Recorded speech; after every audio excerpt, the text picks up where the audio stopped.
It's been a while since I used WebEx. Got to move everything around. Will it let me move toolbar? Why won't it let me move the toolbar? Hang on. All right. So can you see the, can you guys see the camera? Yeah. Okay, good. So I got that over there. Okay. I think if I hit exit. No, shoot. Weird. So I have to actually have this software running. Okay, let's do this again. Razor. Okay, open. So I have to do that again. And then now, good. So that should be back. Now, why won't Windows let me move the toolbar? It's in the way. Lock the taskbar. Maybe it's that. Unlock the taskbar. There we go. All right. I think this will work. I think this will work. Wait for it. Yeah. Okay. Hey, happy day. Happy day. Guten Morgen. Good to see you, FX Street. This is Trade Non-Farm Payrolls Live number. Does anyone remember? Number what?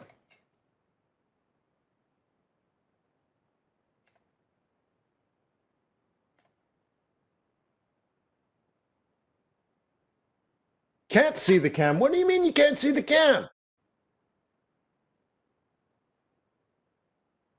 It says it's running. How does, oh, maybe I have to do something now over here. It's really silly. Speaker and microphone. Well, now I actually have my camera running and I see the preview. The light has turned on. So, yeah, it's on. Really? Only chart of the screen. That is so weird. WebEx 2010, huh? All right. Well, anyways, let me remind you that trading is risky, not appropriate for everyone. Your past performance, good or bad, is not necessarily indicative of future results. Please stay small, stay humble, focus on the long term, and never risk money you cannot afford to lose.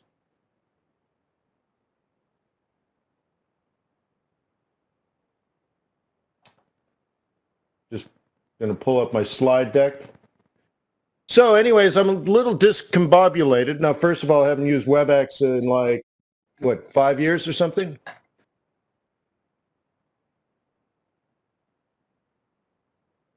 No sound at present. You should have sound. Oh my God. Let's go through this whole process again. Do you have sound? It says you have sound. It also is telling me you should be able to see my charts and my camera. I can actually see my camera. There's a light on my face. All right, so it's just this one person has clogged ears. Okay, cool. Right on. So I'm a little discombobulated because I haven't used WebEx in many years, and I guess I'm reminded why.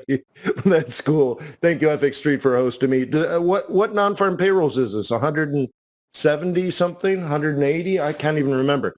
It's a lot of months, so I've been doing this webinar, let's say more than 14 years. 172, that's really cool. More than 14 years. So anyways, if you are new, where have you been all my life? And many of you I've known for many years. So it's really good to see everybody. Typically we do this on YouTube, but I'm like, no, I don't want to do it on YouTube anymore, right? So let's, in this case, we can pull people to FX Street, and I think that's really cool. The other reason I'm discombobulated is last night around 9:30 p.m., I completed my master's degree at Harvard. I clicked the button, submitted my final exam, and I'm done. So that means I now am, I have a master's degree in financial management with a specialty in alternative investments. So the degree is done. I will receive the paper in the mail sometime soon, I think, because there wasn't a real graduation. And then I'm going, so that's Harvard University. Harvard Business School, I'm doing some research this fall in alternative investments just to kind of polish everything up. So anyways, so now after 32 classes and 5.5 years of work. I have a bachelor's degree in macroeconomics and a master's degree in financial management in alternative investing. Woohoo! I'm done. So I was going to pop a bottle of Dom Perignon, but I have non-farm payrolls in the morning, so I'm going to drink my Dom Perignon tonight. Yeah, you're that important. So thank you for being here. And if I'm a little tired, a little discombobulated and all that, it's just because I'm physically and mentally fried. Yeah. So, so cool. But I'm done, baby. I'm done. And they canceled my program because it's officially too difficult.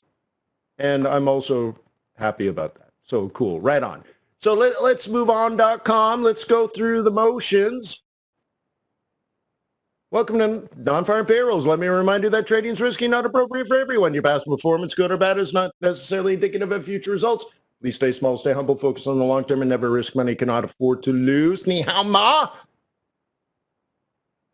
So yeah, so we started in the spring of 2006.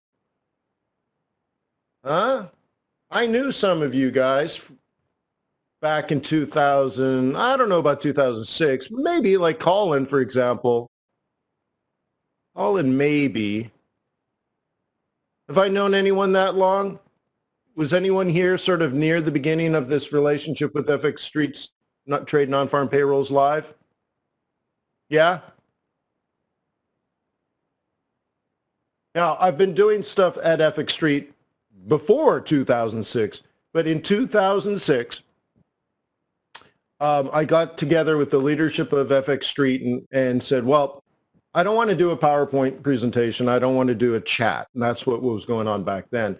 I want to do something radical. I want to trade with the community live. And I also want to do it during the worst time to possibly trade. And that's the highest volatility you can imagine. And back then, the volatility after non-farm payrolls was ridiculous, fantastically ridiculous. Let's do this properly.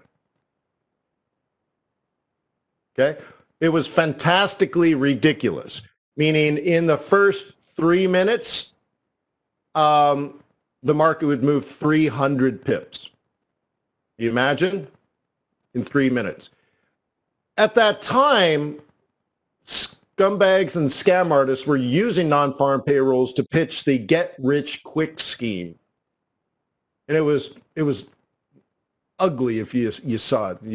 Okay? So I'm sitting there with the leadership of FX Street, and you said, you know what? Let's do something live so I can teach people, not from the perfect PowerPoint presentation, but in the real market, I can talk about technical and fundamental analysis and trader psychology and all that. But also the other upside, besides it being exciting and being able to teach, well, if new Forex traders were with me, then they couldn't be with the scumbags and scam artists that were trying to pitch their get-rich-quick schemes. So I'm like, it's a double dip. And I love double dips. So cool. So we started that. And we did one. And yeah, we're like, that was huge. That was awesome. That was crazy. We should keep doing it. So anyways, that was 172 months ago. So I'm very cool and excited about that. Okay. I'm the Chief FX Market Strategist for TradersWay.com. If you need a broker, guess what? If you're a Forex trader, cool. Because Traders Way is a foreign exchange broker. Now, there's a symbiotic relationship, if you want to think of it that way, where you need a broker that you can trust, and when they pull the trigger, they actually execute the trades. You also want narrow spreads and large swaps and world-class customer service. Traders Way has that, but you don't know because maybe you haven't visited. So one of the reasons I'm here is I'm trying to share my 20 years of experience with the hope that you'll learn a few things and you can apply it successfully to your trading and become just, at least today, maybe just slightly a better trader, and then over time a better and better trader. And when you gain the confidence and the skills you need to trade real money, perhaps it's Trader's Way. And you'll say, well, I like what Wayne was teaching me, so I'll go over there and try that. So Trader's Way is asking for an opportunity to earn your loyalty and respect. So if there was something that I do today that piqued your interest, even if it was just you thought I was funny, cool. Show that and pay it back by visiting tradersway.com, opening up a demo account. Okay? That's all they're asking is for an opportunity to earn your loyalty and respect. See, if you're a more successful trader, then you will trade days and weeks and months and years and decades, and you'll have a broker you trust, and they'll earn their income by providing a long-term service, not having you just open up an account, blowing it up, and move on. Okay? That's the typical model. They want you to actually succeed. Okay? They're not going to book you kind of thing. All right. So background, I'm an entrepreneur. Yep. I've worked at NASA, Apple, and Cisco. Yep. I have a macroeconomics degree from Harvard. Yep. It's not actually summa cum laude. It's cum laude. I need to change that. And what else? Oh, yeah. And then, of course, I have a master's degree in financial management in alternative investments, a.k.a. hedge funds. Cool. I've also been a venture capitalist. I've run some companies. I've made some companies successful. And yes, I did sit on a board of directors with George Soros, amongst other big players. Cool. Neat. I've lived a life. Woohoo. Good job not dying, Wayne. Hey, thank you.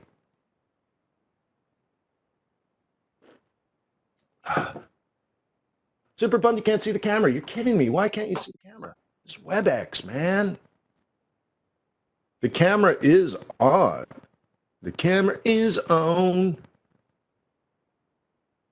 Maybe if I click my name.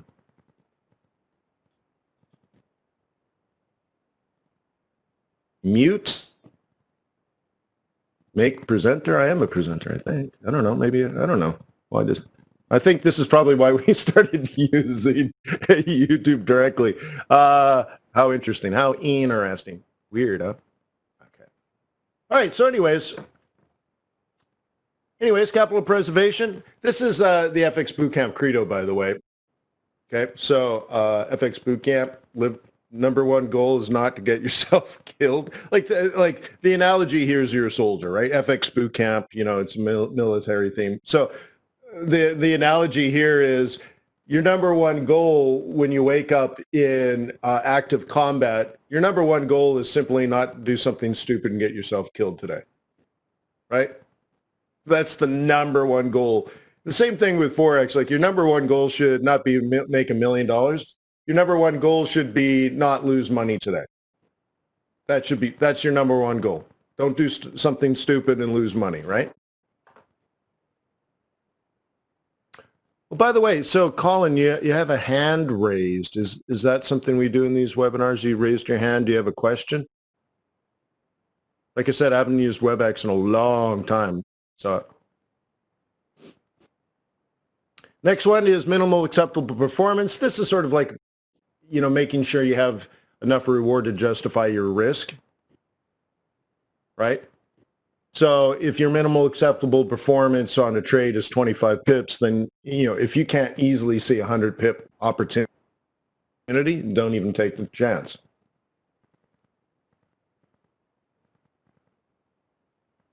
Oh, okay. Cool. The heat is on. The heat is on. Man, I'm really bummed about why doesn't the camera work?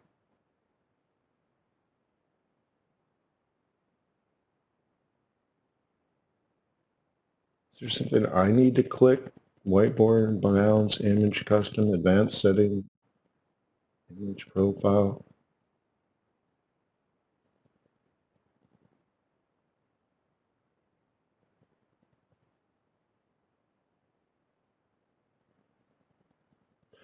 Maybe it can't handle more than one webcam. I think that's what it is.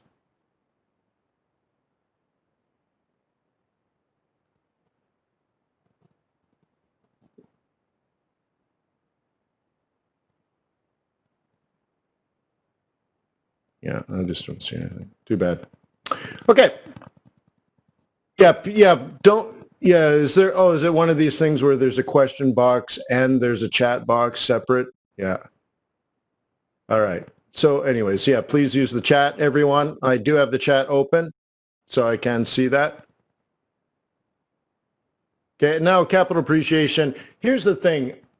I can tell you the secret sauce of Forex, the way you make money, big money, the big money you want to have one day.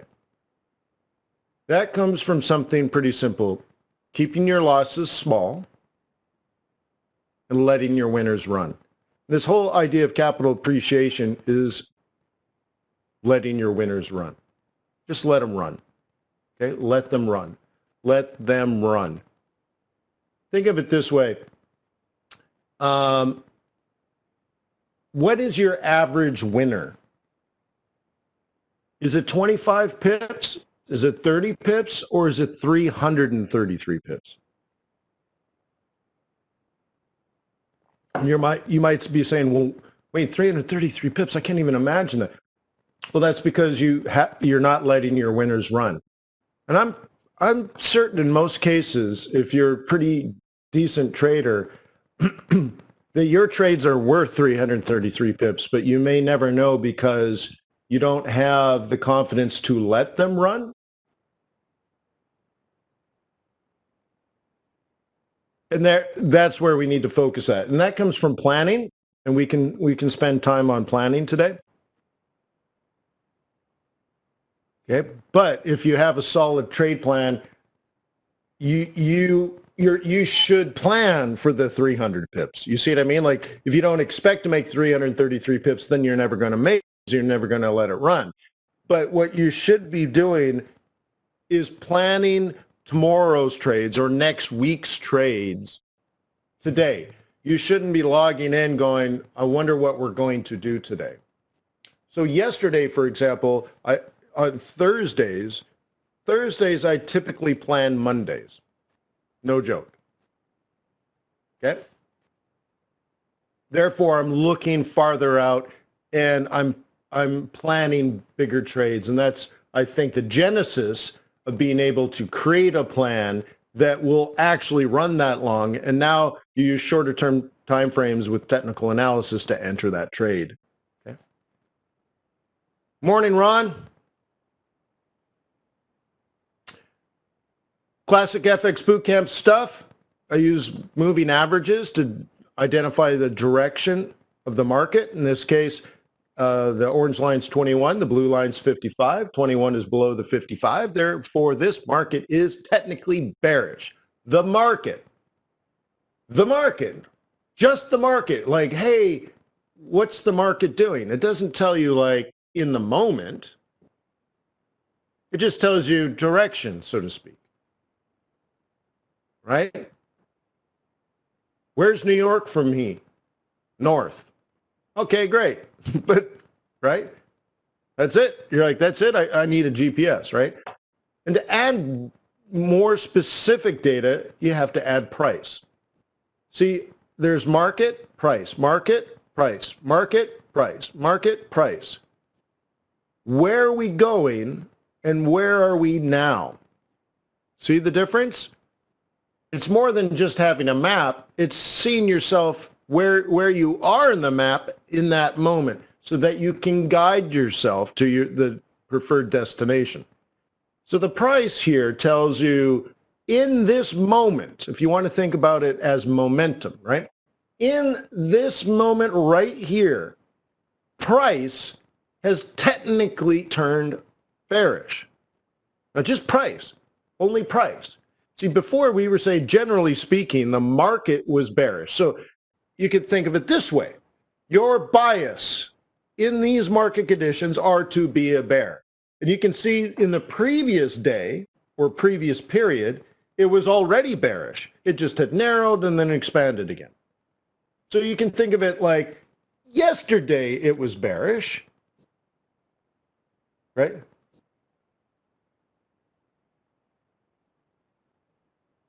Oh, is that right? in WebEx Help Center, it said you need to close any program that you're accessing before. No, but no, nothing was using it. Nothing. Yeah. Thank you, admin. Cool. Okay.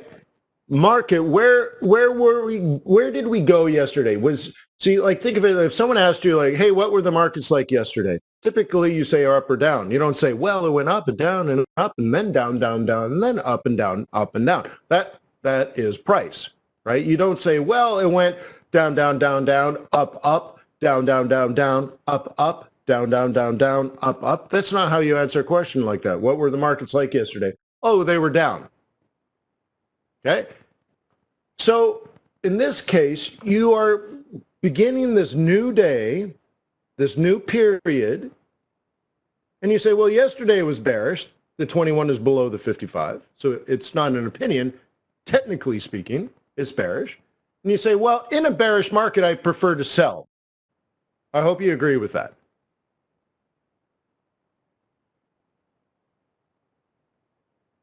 Okay. So now think of that as you got your bias. Like, you're not really trading the market here. You got to align price action with market forces. So you say, okay, well, yesterday was bearish, and my bias is that it's going to stay bearish. It's going to continue to be bearish. So I'm going to look for times when price turns bearish too. And then when it is no longer bearish, I will take profit.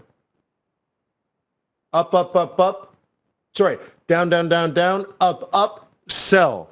Down, down, down, down, up, up, sell. Down, down, down, down, up, up, sell. Down, down, down, down, up, up, sell. Down, down, down, down, up, up, sell. Down, down, down, down, up, up, up, up, up, down, down, stop.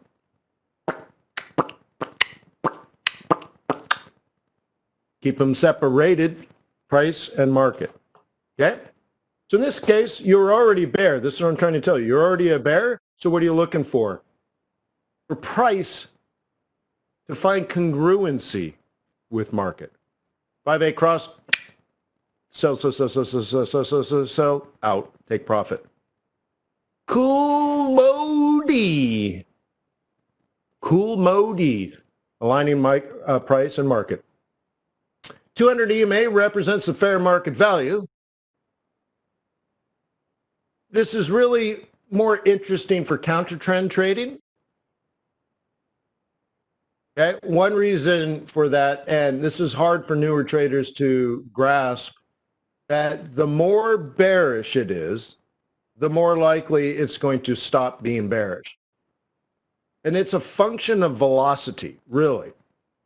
Okay? So a big drop like this often moves too far too fast, and therefore price tends to regress back to the mean. So think of standard deviation analysis, okay? That kind of stuff. Okay, so when you're 2 standard deviations from a mean, price tends to revert back to the mean, okay? Everybody grasp that? Okay. So what happens is you need to analyze all of this like it's simply a data set. Price and time, price and time. What was the price at this time? What was the price at this time? What was the price at this time? Okay. And what you do is you create an average price. That's what a mean is. And you could represent it. Oh, great. The standard color is yellow. Worthless. Okay. Okay. So you create like an average price over this time. And then what you can also do is you study, in this case, the negative rise over the run, and you get slope. Okay. Slope is M. The slope is equal the rise, in this case negative rise, over the run. Okay? And then if you're doing statistical analysis, like you're actually doing like calculus, for example, then what you're going to do is you're going to look at this average and you're going to break it up into a grid. Sorry for doing calculus in the morning. Okay, and you're going to look at which quadrant you started in and where you're going and where they cross. We call this intercept. Okay, and you crunch out some other math and you say y is one intercept equals, because there's an x and y axis, y equals mx, right, plus b. Okay, b is the intercept, m is the slope, and then you do your calculations. And what does all this tell you? It's bearish. But my point here is when you look at standard deviation from the mean, what tends to happen is if you move from average, if you move from average to way down here, you create an outlier. Statistically, that doesn't happen. Statistically, price tends to stay within 95% of the mean, okay? And so when you go too far too fast, very often it retraces back to the average, as you can see here. Or if you're way up here, 95% of the time, it will stay within this, right, and come back to the mean. Or, of course, the mean changes, and that's a change in trend. So how do I get rid of this now? Save annotation? No. How do I get rid of this stupid? There you go. Okay, sorry for the, yeah. Thank you, Maida. Yeah, I did. Maida sent me a private message. Maida's like, I hope you finished with an A+. Thank you. So anyway, sorry for the calculus so early in the morning. And then here, this is one measure of standard deviation, and that's Bollinger Bands. Okay, one standard deviation is approximately 68% of all price in the period that you're measuring. Two standard deviations is 95%. Okay. So you can see in this moment, there's very little deviation. Okay, whatever. And okay, and the next thing I want to talk about are these oscillators. And of course, we can go through all this.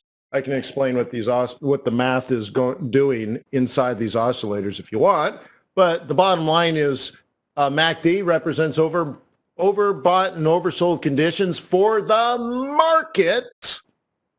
And stochastics, based on my custom settings, these all have custom settings. Based on those custom settings, stochastics is showing me overbought and oversold conditions for price action. You're like, what?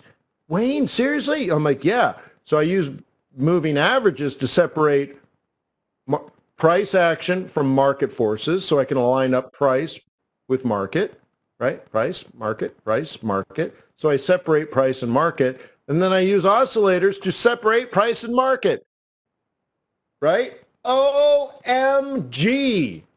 Yeah, what a good idea. I know, right? So again, I'm trying to find congruency.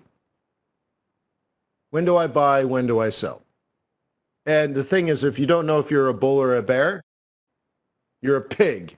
And pigs get slaughtered. Cool. So today we'll probably scalp. Great, great, great. We'll do some scalping. Great.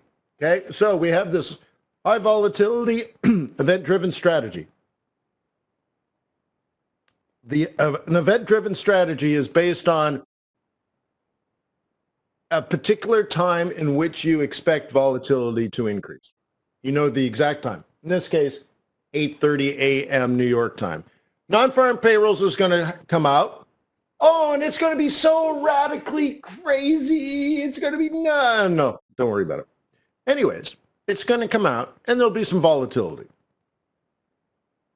We're going to try to make money from trading the volatility. I don't think anything fundamentally will change today. And this may be something that we'll talk about over the course of our 3 hours today.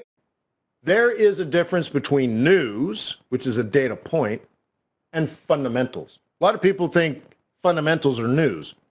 No. Okay?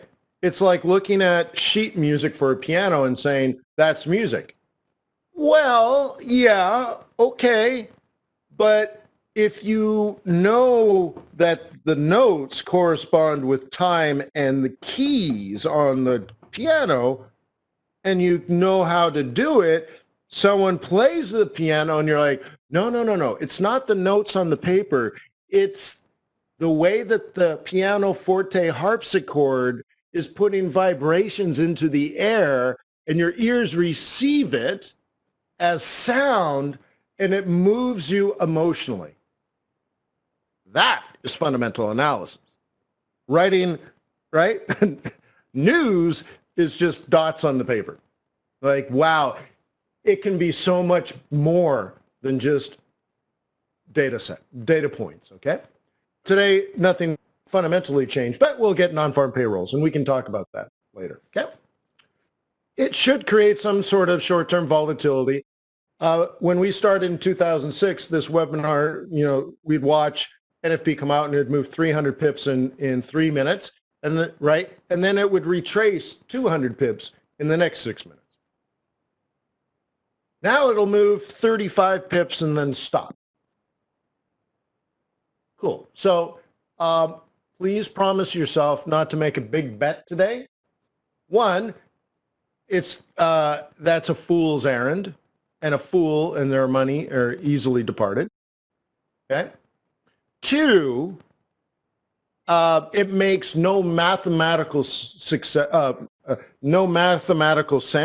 You will not find a path to wealth by betting your money. It's mathematically proven. You might get lucky on the short term, but on the long run, it will lead to ruin. And then third, this is probably the worst week in the entire year to be trading based on seasonality. What did he just say? Yeah, there's seasonality to Forex.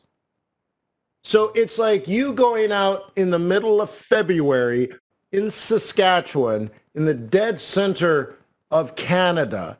It's February. It's minus 33 degrees Celsius, which is approximately minus 33 degrees Fahrenheit. It's cold, cold, cold, cold. And you decide you want to go out into the field, shovel off some snow, take a pickaxe to the ice hard ground, dig a little hole, and pour seeds into it.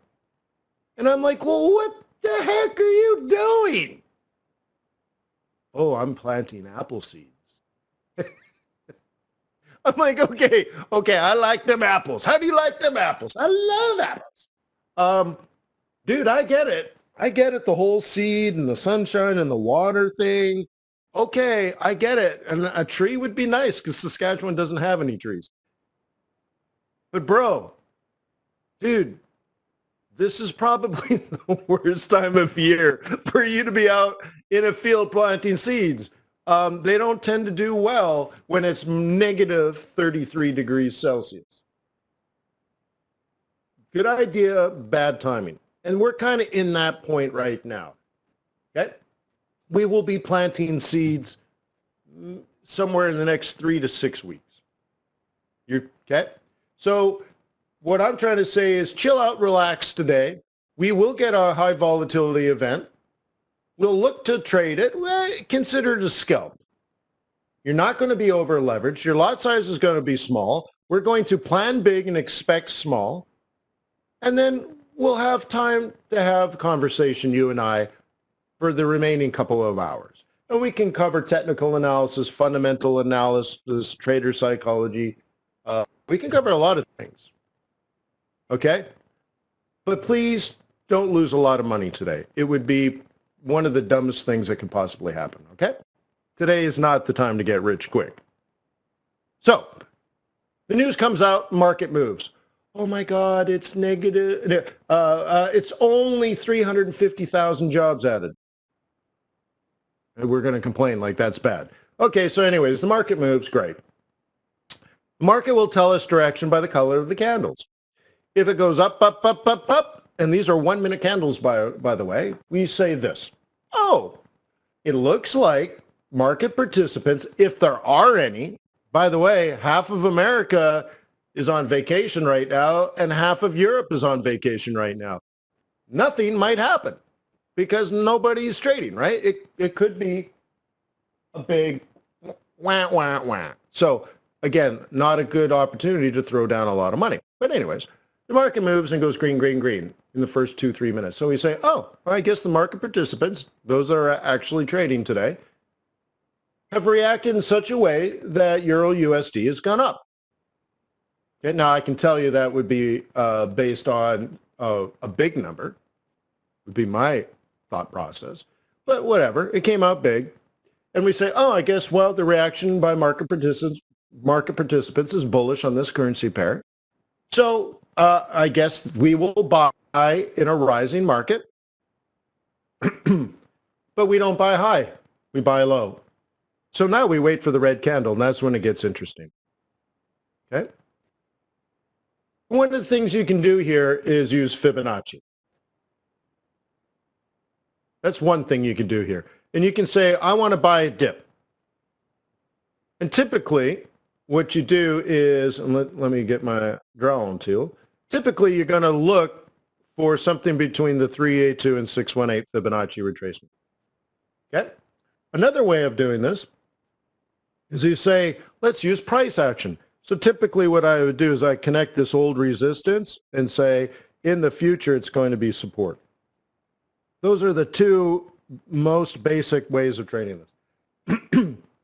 And then you got to have your finger on the trigger. You got to be hot to go, HOTTOGO.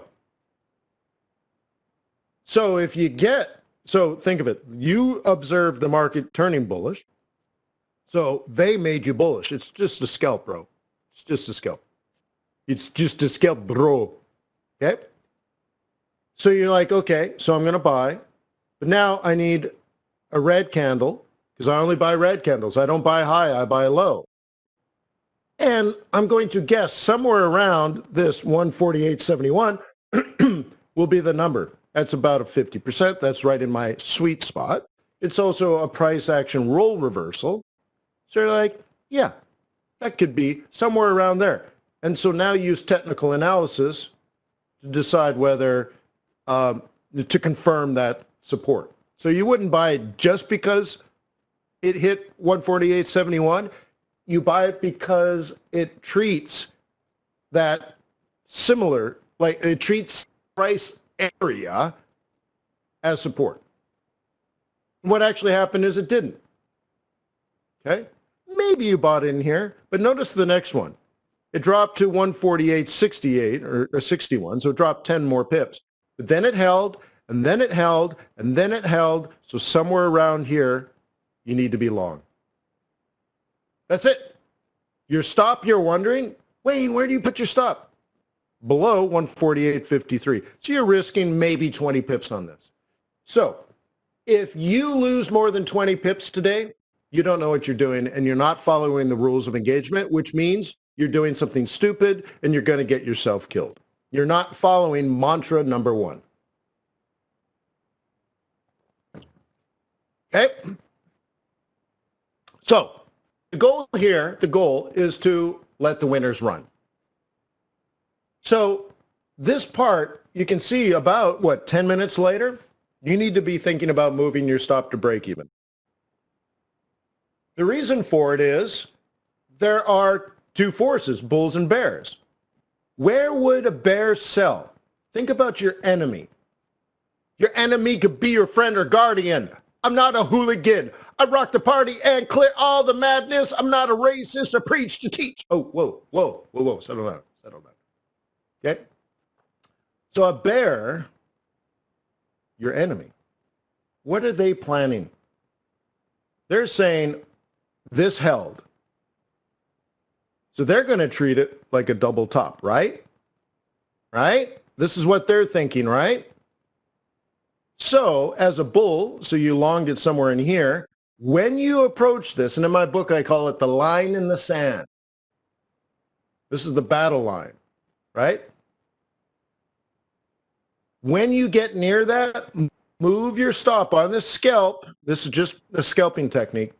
Move your scalp to break even. Move your stop on your scalp to break even, because there's a high probability if the bears sell this, okay, the bears sell this, it's going to come down. Don't lose money on a scalp. Right, Cliff? And I'm telling you, I've known some of you guys in this room. I've known some of you guys for close to 15 years. Isn't that amazing? I've known some of you guys longer than I've known my children. That's amazing, huh? Isn't that cool? So anyways, guys, when you get here, you can anticipate the battle. There's going to be a battle, and you need to manage your risk. Your risk is increased the closer you get to that line. So move your stop. Don't worry about it. It's just a scalp. It's a big deal. Move your stop. What if I break out at break even? Hey, man, you had to look at the net, take a shot. Don't lose money. Okay?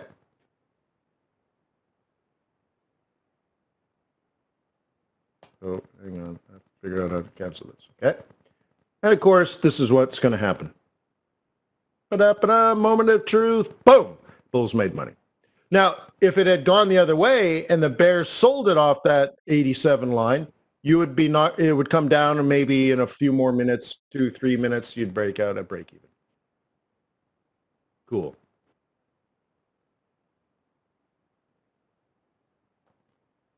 Huh? Neat, right? How's everyone feeling? Are we going to have a good NFP?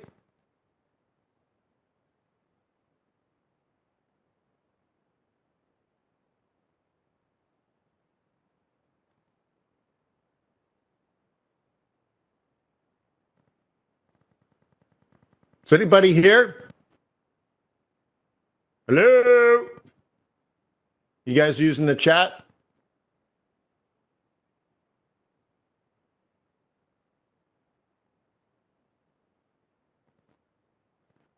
So it looks like a lot of people are sending like private messages. No, just send them to everyone.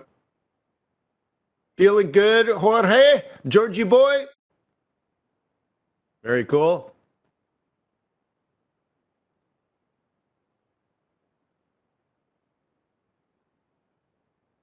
Cool. So, yeah.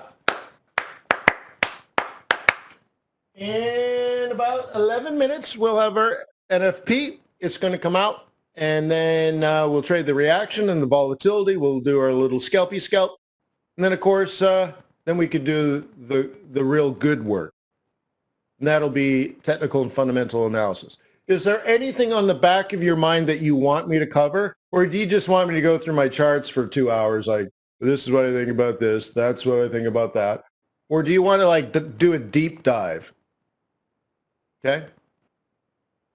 I learned macroeconomics by a senior economist at the Fed. Thank you, Harvard. I mean, right? Yeah, deeper the better, right? Like, okay. Jen, right? Jen says, hey, what do you think about the strength of the Aussies? So we can look at Aussie for sure, eh? For sure we can look at Aussie. So we can do that. Okay. And of course, that has a lot to do with central banking policy, but also being affected by COVID-19, right? So, but mostly central banking policy. So we can do a deep dive on the RBA. Oh, faux show. What else do you guys want to talk about today? Pop it in the chat. Don't put it in the question area. Put it in the chat.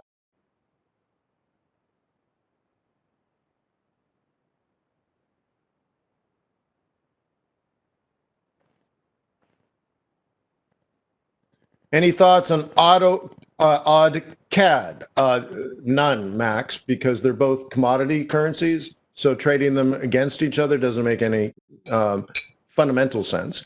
But based on relative strength, we could take a look at that if you want, Max, but that'd be a silly one to actually trade on a regular basis.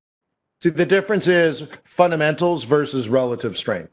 Relative strength is short run. Macroeconomics is long run. Okay? So that's a different, we can go in there. Gold, we can definitely talk about gold. In particular, I will teach you why gold and silver have gone up exponentially in recent times, right? Why and who and the reason for it, okay? The expected outcome, the rationale. So yes, we can go right through and I'll remove the screen and I'll show you the wizard behind that, okay? Euro Aussie, yeah, okay, but that's just, again, that's an Aussie question, okay? So both Euro and Aussie are being affected by fundamental forces. We can break those down, Jan, absolutely, for sure.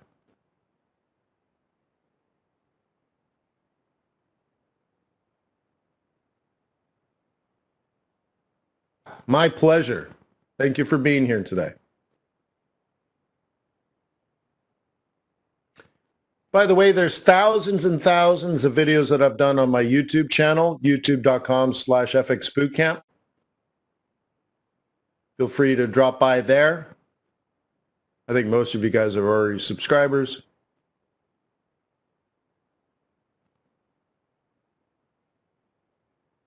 Nope, no YouTube broadcast today. No way. No way. Anything else you guys want to cover? Really, this is it? That's all you guys got? Come on, Bubba.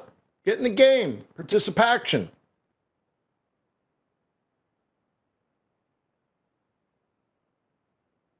Man, this WebEx is so 2010. I click on attendee list and it shows me 5 people. It says view all attendees, so it shows me 7 people. And now for me to see the other names, I have to like search or scroll manually, but it won't let me open the window. It's just, it's really funny. If we were having like 3,000 people on here, it would be, it'd be very difficult. So anyways, it's very interesting. Zoom is strange too in many ways. Raymond Cook didn't get a notification. Yeah. Well, I'm assuming that you're subscribed at FX Street and that they've informed you, right? Millions of people visit FX Street every month. Jen wants to do U.S., China, U.S. politics, the risks. Yeah, I can absolutely do all of that. Like, for example, the political cycle this year will change my behavior. So typically, I behave a certain way at the end of August. So I know what I'm going to do next August. I know what I'm going to do 12 and a half months from now. Okay? I know what I'm going to be trying to do 12 and a half months from now. This August is not going to be the same as next August, and this August won't be the same as last August. This August will behave differently because of the political cycle. And so therefore, if the market will behave differently, then I must adjust my expectations and my behavior as well. So yes, we can talk about that as well, Jan. Okay. What is, Max says, okay, see, I've already had a positive effect with Max. Max is like, oh, well, what's the difference between a commodity currency and a normal currency? It's how they behave in macroeconomic conditions. And I'll be happy to share that with you after the news comes out. Okay. Now, do we have any volunteers to post the headline number for non-farm payrolls? Is anyone going to volunteer? If it comes out 358,000 that you're going to paste it, who's going to volunteer to do that? We should have several volunteers, so at least one person will be faster than the other 4. Who's going to be the volunteer?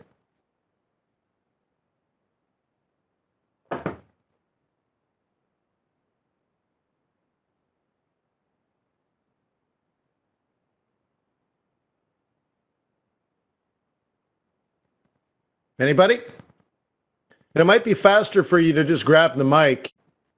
Jim? Cliff? Colin? Carlito? NYY?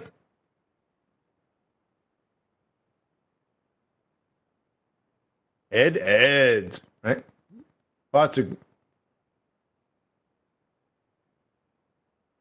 John, Gee, Jimmy. There's so many awesome people here today. Thank you for being here today, guys.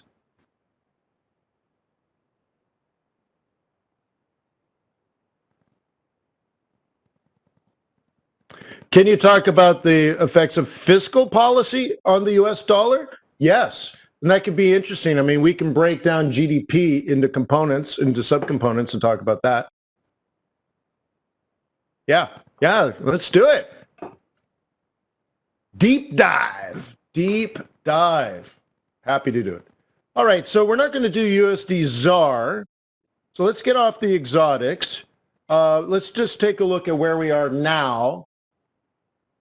Okay, and then we can adjust.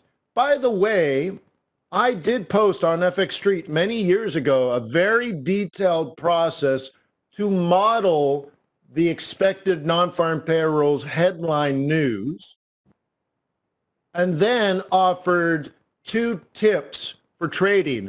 One was the high volatility event-driven strategy, and the other was the counter trend. It's all been documented years and years and years ago on FX Street. Okay.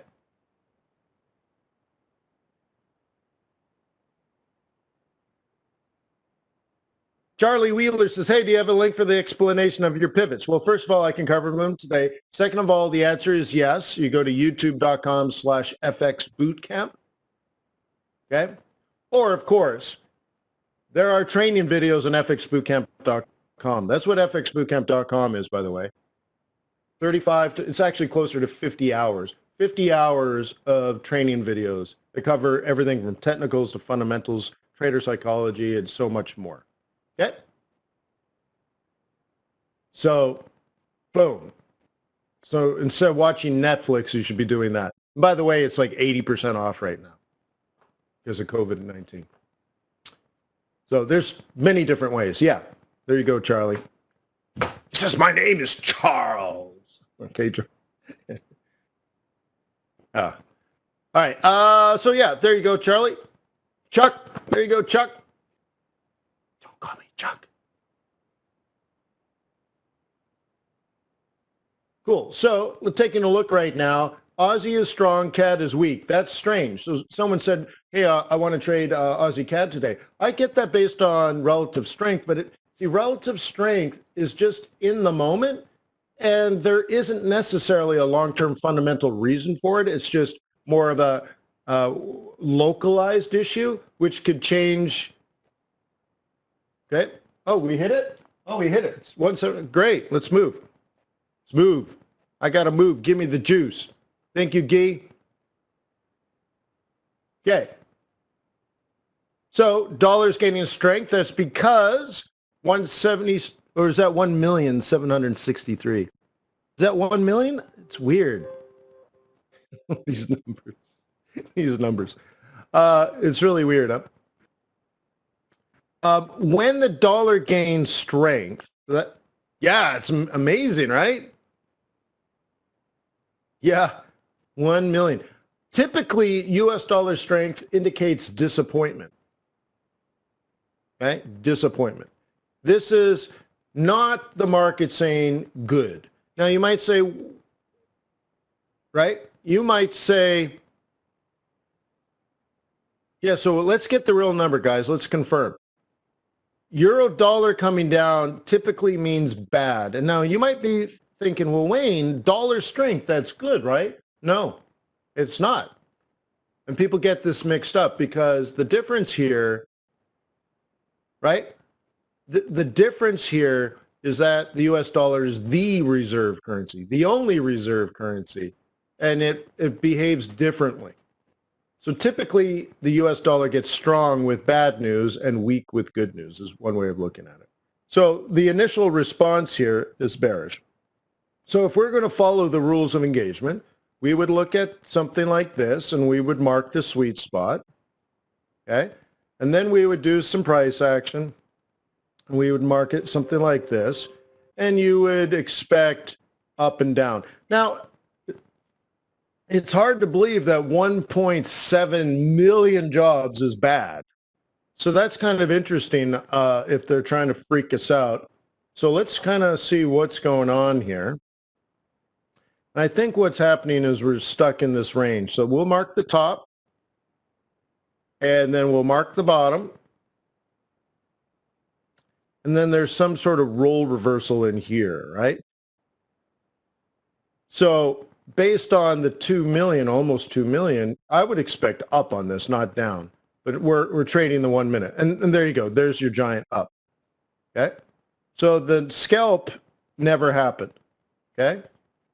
Just like that, it's dead. So that whole thing I talked about for 20 minutes, it's dead. There was never an entry. Walk away. You're like, oh, but wait, no, dude, it's just a scalp. Get over it. Now, like I was saying, 1.763 million jobs. I would anticipate that that's fairly good, and I would prefer macro, as a macroeconomist, to be more bullish than bearish. So what we're going to do, let's filter all this out. This might be easier for you if we do it this way. I'm going to say today I want to be a bull. So I go day trading bullish. And now I zoom into a smaller time frame. Okay? And you can see from this morning to now, it's been bearish. So now we have to say you need to be cautiously looking to get bullish. But I don't know if I want to jump in on this until we've made a higher high. I got to get back into the game. And also, we're so far above today's daily pivots that there's really no pivot trade today. But, and here's how this idea of letting your winners run and planning in advance. If you do get long today, you may want to stay long over the weekend because this is actually set up for next week. Okay, let me adjust this. Indicators. Let me open this, and I'm going to add a conservative target. Okay, so here's what I'm doing with my indicator, by the way. So it's in bullish mode. Okay, and I have my targets. I want the conservative target and the primary target. Okay, and so here's the plan for Monday. What? Yeah, let me say that again. Let me give you the plan for Monday. If this remains bullish, okay, so we don't go any lower than where we are now. If this remains bullish, pen tool, trying to get a nice color here, then what I expect is this: up, down, up. Target A, target B. Okay, that's basically 1.19. Got it? That's Monday's trade plan. If today, in particular, gets a high above what I just marked. Okay? That's how a bull is going to look at it. So we have to get above where we were. Okay? So the high volatility event-driven strategy is dead because what we wanted essentially was, so it made a lower low, so we're looking for a lower high, lower low. It's just a scalp. It happened on a 1 minute. It doesn't mean really anything. But if it was going to make a lower low, lower high, then we're looking for basically an extension down. Whether you call it a wave or Fibonacci, whatever. Okay? But you're scalping a bearish response, and that didn't happen because what happened was it made a V shape. It went down and then went up. And that happens when the market is confused. So maybe, like Jen says, Forex Factory misreported the number. So maybe half the market had the wrong number. That's what a V shape typically does. Or here's another way of looking at it. the headline number is bad, but the revision number is good. And people are like, oh, that's a bad number. And then someone's like, oh, wait, but last month is good. And you get this conflict, right? Does anyone have the revision number? Was last month revised up or was last month revised down? I'd almost have to say it was, I'm guessing, down, right? Was last month overstated?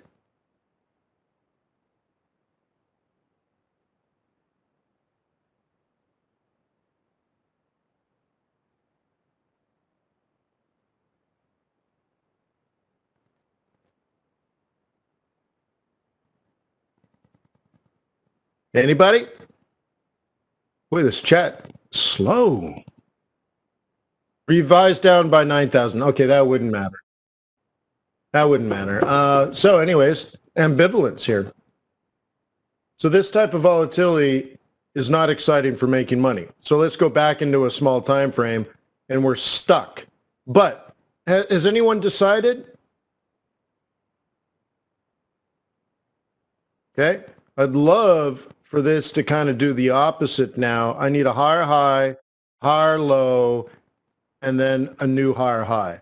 And if so, if I was able to get long basically the same price, but after a higher high, which reduces my risk, then I would not only stay long all of Friday, but I would stay long all of Monday, up until 119. So there's 100 pips on this. Now, if there's 100 pips potential, how much are you willing to risk pip-wise?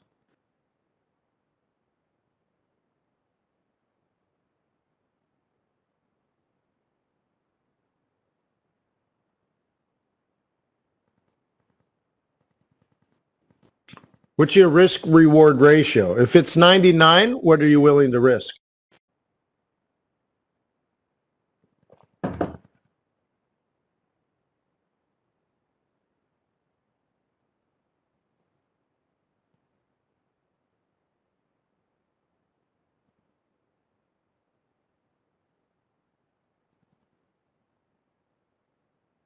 Yeah. Wow. Yeah. Thank you. That's exactly the right number. Why is it so quiet, guys? There's enough people in the room, but like, is there a lag, or you guys are not used to being asked questions? Are you in the chat? Do you have the chat? Like, I'm really surprised how quiet it is. I'm used to like massive participation. What's on your mind, fellas?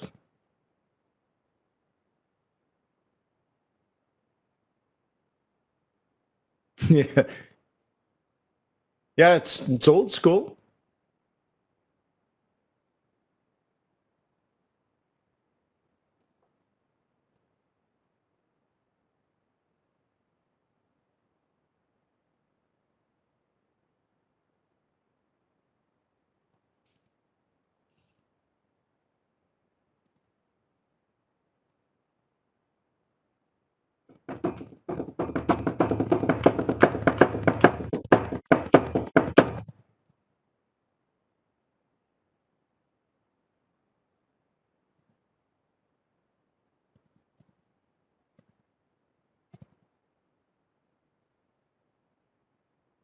Most people can't find you looking on YouTube. Well, they'll have to learn.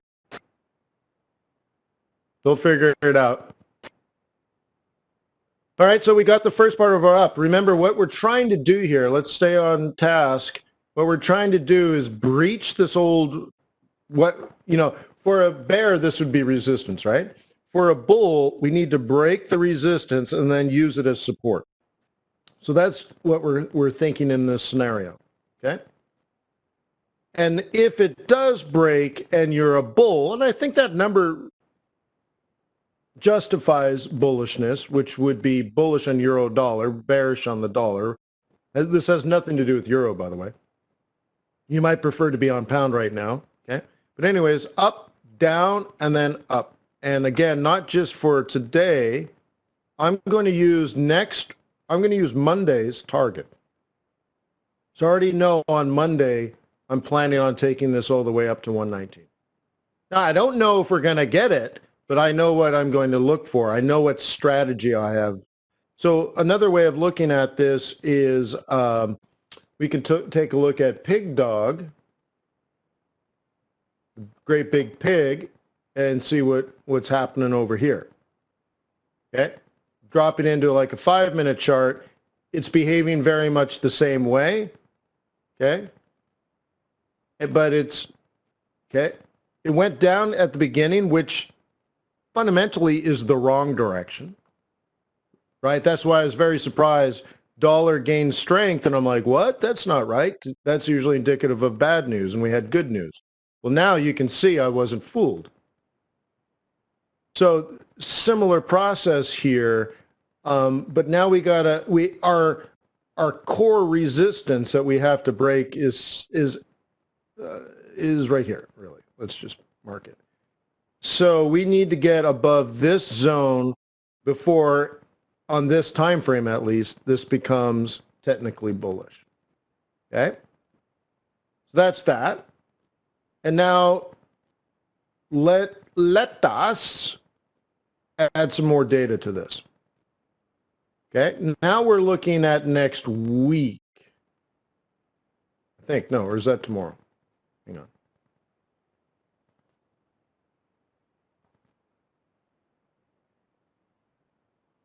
Bullish weekly. Yeah, that's next week. So here's another way of looking at this. If you are already a bull on Great British Pound US dollar, then based on price action that's occurring now, and as you can see, I've already plotted everything. Okay, this is, if I can get that to close, there we go.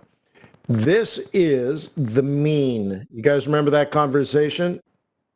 There's the mean, okay? And so the slope, y equals mx plus b, no, sorry, slope equal rise over run is more bullish over this time period. Doesn't mean it will be bullish in the future, just it means it's bullish now. And that we're approximately 2 standard deviations from that mean. Okay, we are 95%. If you look at how high price deviates from the mean and how low price deviates from the mean, we are at essentially the maximum low. The maximum deviation price has moved from the average, okay?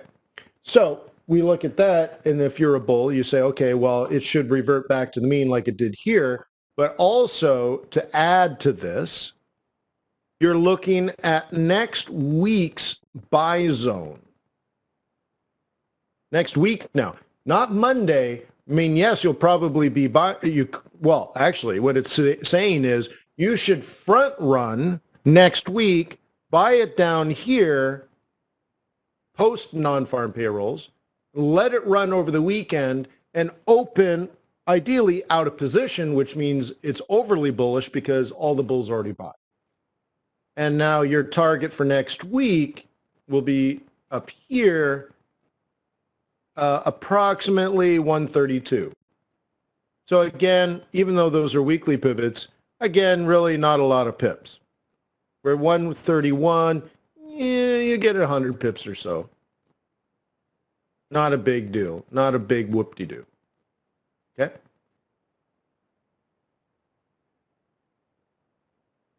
Took out S1. Yeah, I don't care about S1 or R1. Doesn't matter to me. They only have importance on inside months or inside weeks. And in that case, I'm already conservative anyways.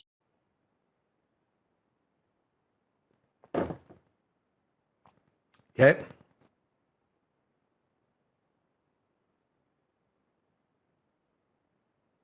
Okay, so let's drop back in. Now that we know where we want to go, we're looking for price action to confirm or deny the strategy.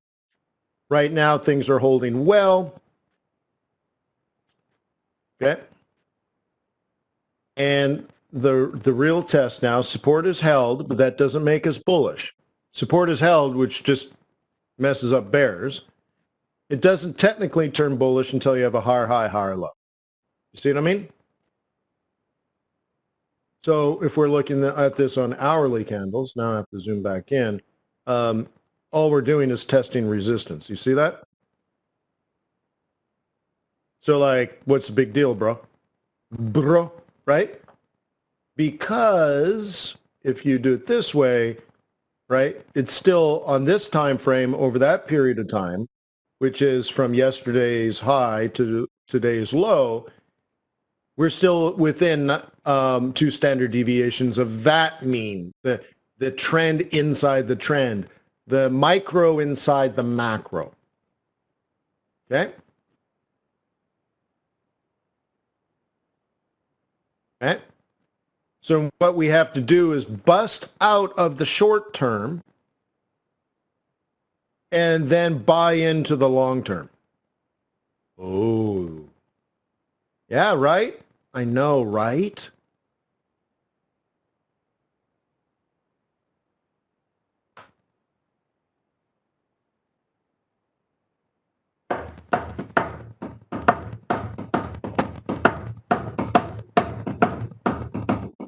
Fly me to the moon, make me lay stars.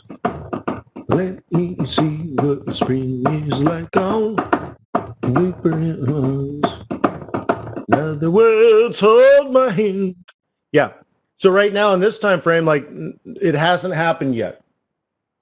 Okay. A bear would probably be, this is basically the last stand. This is the Alamo for bears. Okay. Where I would guess 1 standard deviation from the mean. We got the reversal. We got a psych level. I think well, I don't think. If we break through this, then a bull would buy the retracement. And of course, if we don't break through that, that's because bears are selling. So this is the bearish entry. Okay. Now, let me reverse all of this. Typically, dollar is strong with bad news. I don't think the headline number was bad news. Now, it might be bad relative to what people were expecting. Okay, fine. But on the long run, I'm anticipating up. So whether it falls today, whether it falls next week, whether it falls the rest of the month, fundamentally doesn't change anything for me. This could fall, pound dollar could fall for 3 more weeks, and it wouldn't change my opinion fundamentally at all. That's the difference between fundamentals and news, so to speak. Okay? So right now, I would say, because the pound has been stronger recently, if the news was good, you would be long pound dollar.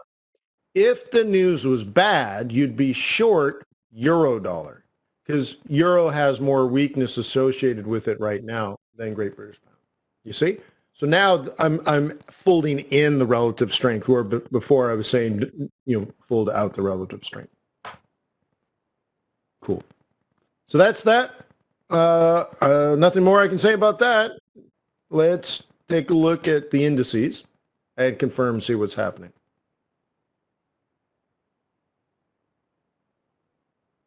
Cool, right? Cool beans.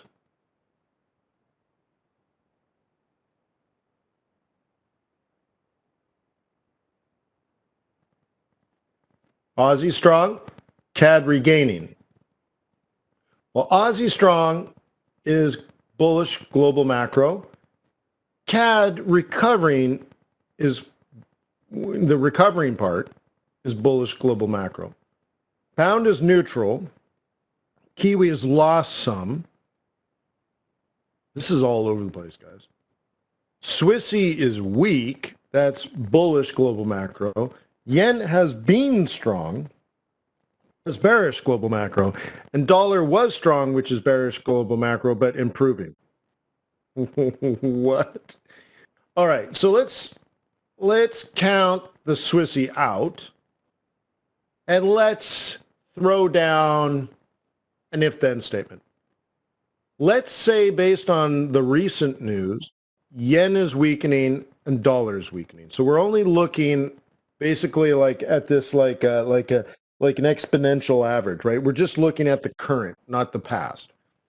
So current market weakness, current yen weakness potentially because of non-farm payrolls, and current dollar weakness potentially from non-farm payrolls. And of course, it's only current. It hasn't been in the recent past. It hasn't been in the recent past. So this is a big iffy. Okay? But this would mean positive global macro, which would push CAD up, which would push Euro up, which would push Aussie up, which would push pound up, which would push Kiwi up. However, Aussie's already up, so that probably Aussie yen long, Aussie dollar long are probably okay.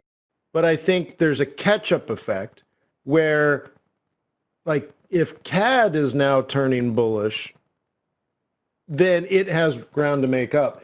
But then pound isn't really bullish right now, nor is Kiwi. It was, but now it's not, and it's not reacting. So it's a big, well, I'd almost say a big red flag. Okay, I would say based on normal market conditions, guys, here's what I think of our opportunity right now.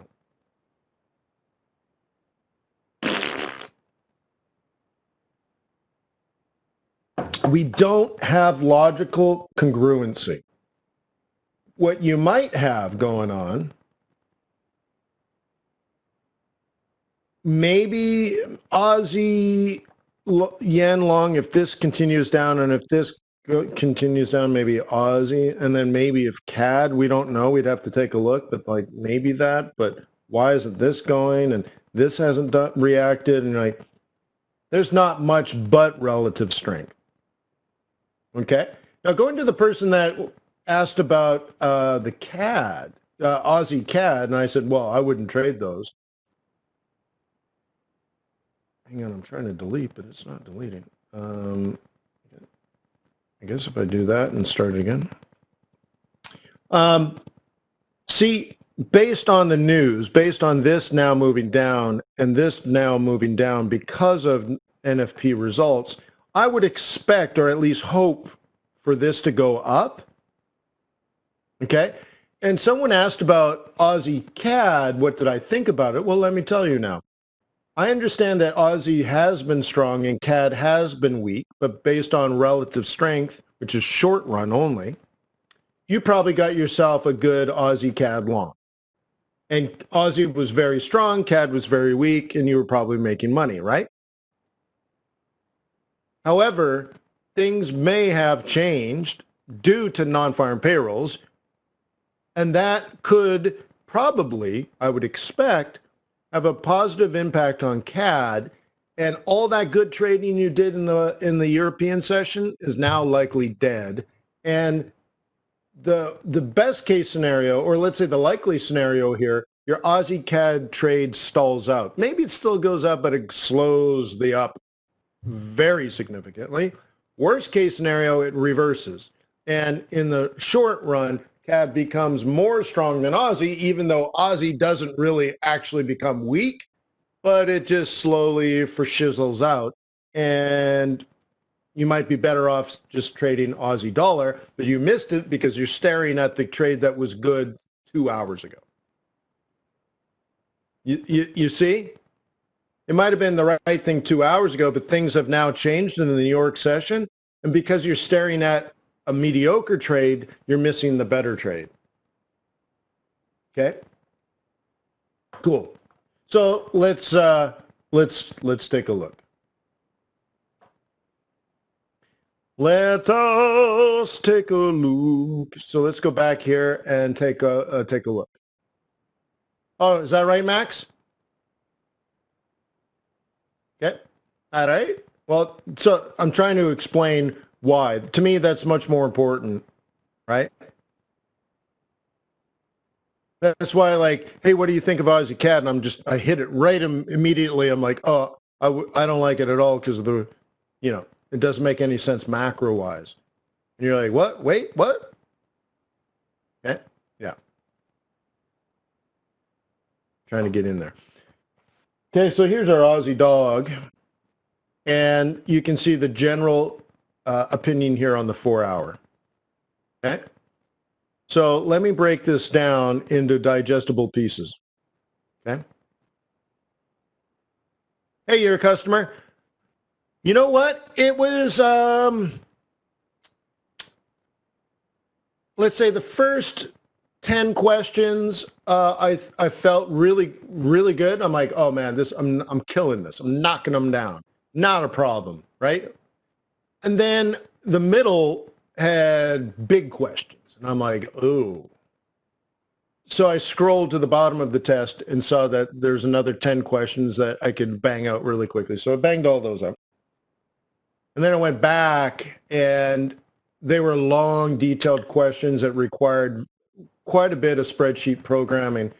And things like, so the topic was venture capital, and they might say, all right, here's a cap table for this company, and it received a convertible note from seed investors in the seed round. And then in round A, they received $1 million for 20% of the company.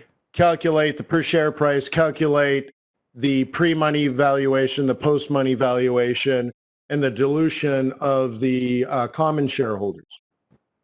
I'm like, okay.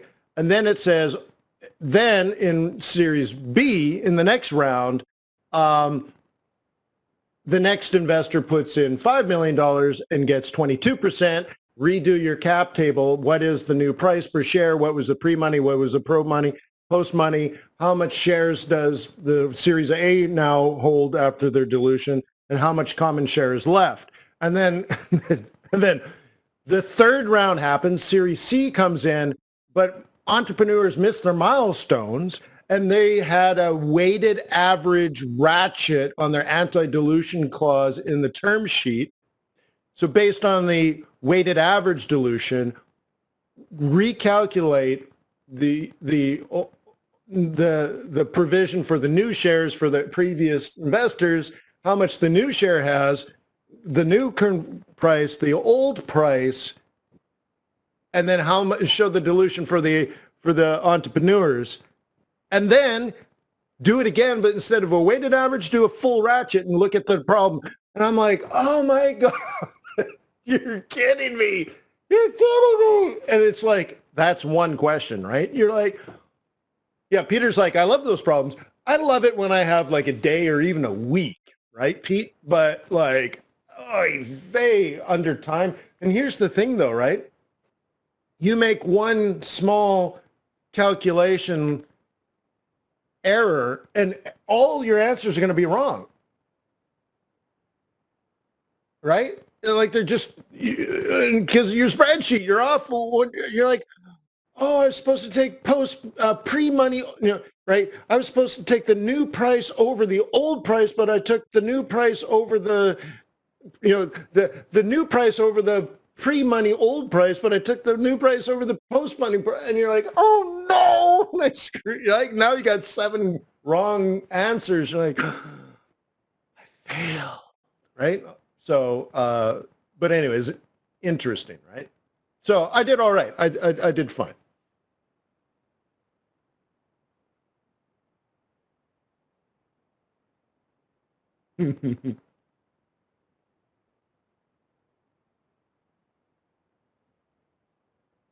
Cool. Carlito, you're taking Dixie North? Well, that's what this says too, by the way.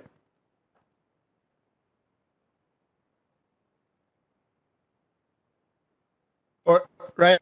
Or this also shows me like S&P 500. There's a lot, right? The most important thing, guys, let's change direction here. The most important thing that you can think of right now, let's boil this thing down. You decide, right, what most people are familiar with is the stock market. I'll put it, stocks. All right, make a decision now. Between now and the end of the year, will the stock market go up? Or between now and the end of the year, will the stock market go down? This is where we split. Peter says entrepreneurial finance course. No, venture capital. So I did real estate investment and basically my real estate course had to do with creating like a syndication and raising debt and equity capital to finance them. Right? So basically how to run a real estate fund. And the other one was on venture capital, and it had to do with running a venture capital fund. So that kind of stuff. So it wasn't like how to flip houses, right? Much more sophisticated than that. But both you'd find terribly interesting. I mean, as soon as I said it, Carlos, I apologize. You're right, South. I was thinking, I know you put Dixie, and I even said Dixie, but I was thinking the stock market, so that's why I flipped over to this. But yeah, I apologize. But so anyway, so if you think stock market up, check this out.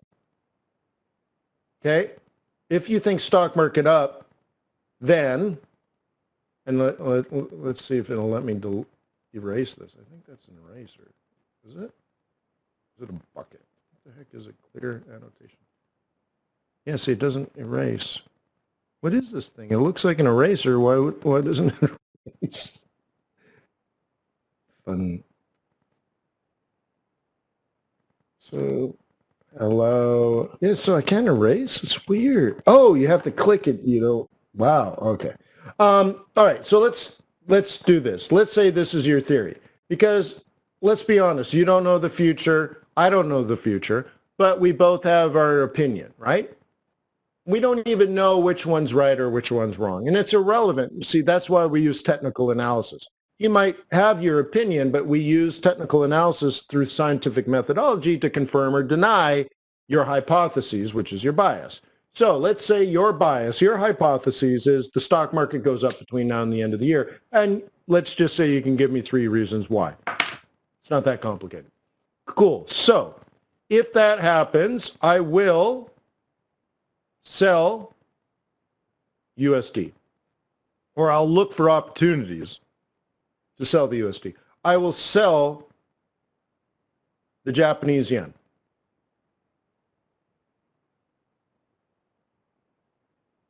I will buy euro, or look for opportunities to buy euro. I won't just do it blindly, but I'll filter my analysis as a buyer. I will be a buyer when the opportunity is right for Great British Pound. I will be a buyer of Aussie dollar when the opportunities are right. I will be a buyer of Canadian dollar when the opportunities are right. And what do I mean by opportunities are right? Technical analysis tells me to do so. Okay? I will buy WTI. Oops. I will buy gold.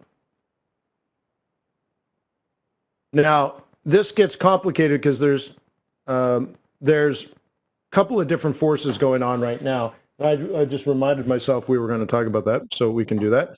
And I would buy Bitcoin, or look for opportunities to buy based on technical analysis. Okay? You understand all of that? If I think the stock market's going up, this is what I'm going to do between now and the end of the year. One problem when you look at newer traders is that, right, they'll say, Wayne, I'm pretty good with technical analysis, but I don't have the results I expect. Can you help me? I'm like, sure. Show me your track record. And I looked at their track record, and, you know, like when you look at notes on a piece of paper, and you know, and you're a concert pianist, you could probably hear the music. You can hear Beethoven. You can hear Mozart. As soon as you look at the notes, you can just hear it.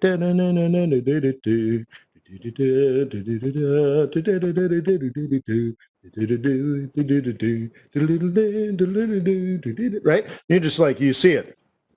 What if you looked at your trading history and you didn't hear beautiful music, you just heard dissonance?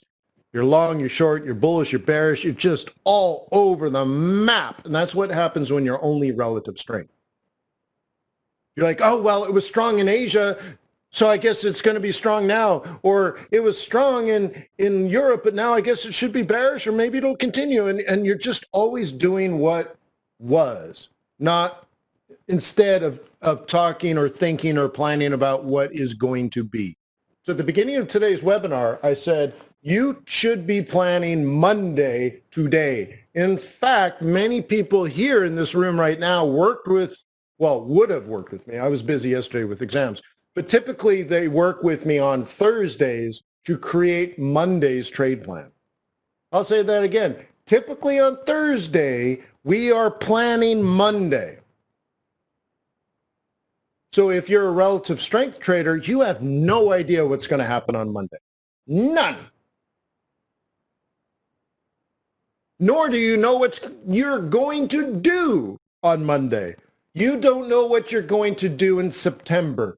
I know what I'm going to do the first week of January.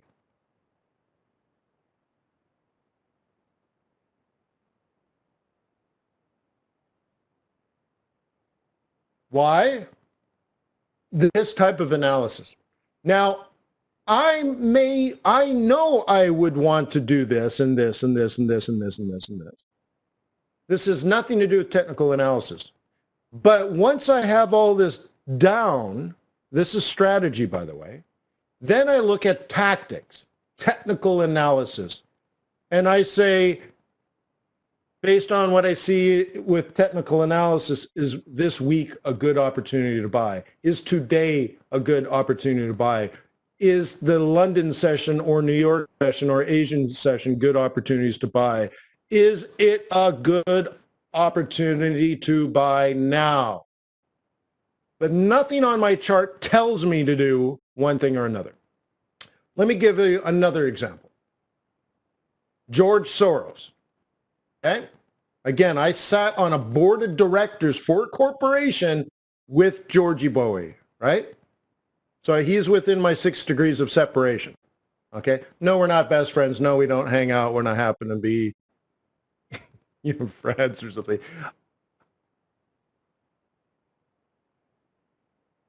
But anyways, he broke the Bank of England. He's the most famous Forex trader of all time.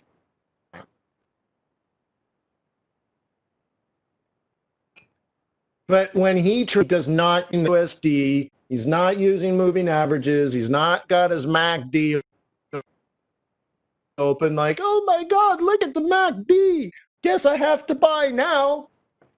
So what does he use as a basis for decision making? If George Soros is the most famous, successful foreign exchange trader of all time, someone who is a leader in your industry,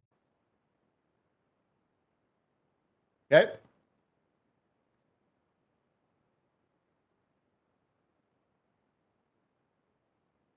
He uses fundamentals. That's it, okay?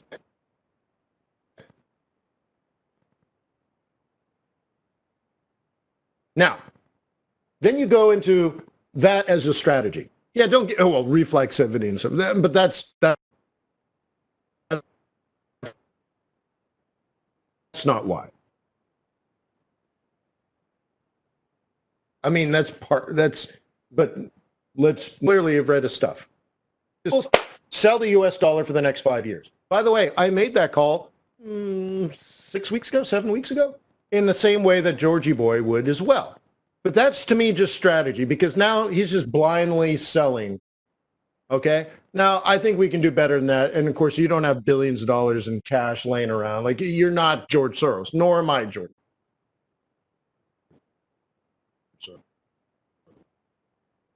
But you can make the decision in the sense way, prove your trade, timing them appropriately to market conditions using technical analysis. So full circle here, you can make a decision and you say you believe the stock market's going to go up between now and the end of the year. How you make that? Really irrelevant. It could be nonsense. It could be, you could just be mentally deranged, but if you get it right, all this other stuff is likely to work. Yeah, I agree with that, Carlitos. It does change people over the course of time, but pretty soon, like if you went from 1,000 to 1,000,000, a lot of people just can't handle it. But if you did it slowly, pretty soon 1,000,000, yeah. I mean, but you're right.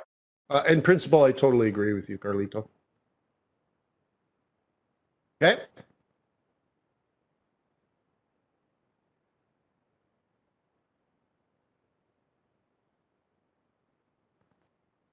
So you're Carlos, New York, right? Have we hung out in New York before? There's more than one Carlos in New York City. I've met a few. Anyways, yeah, there's more than one Carlos in New York. So anyways, I wasn't sure.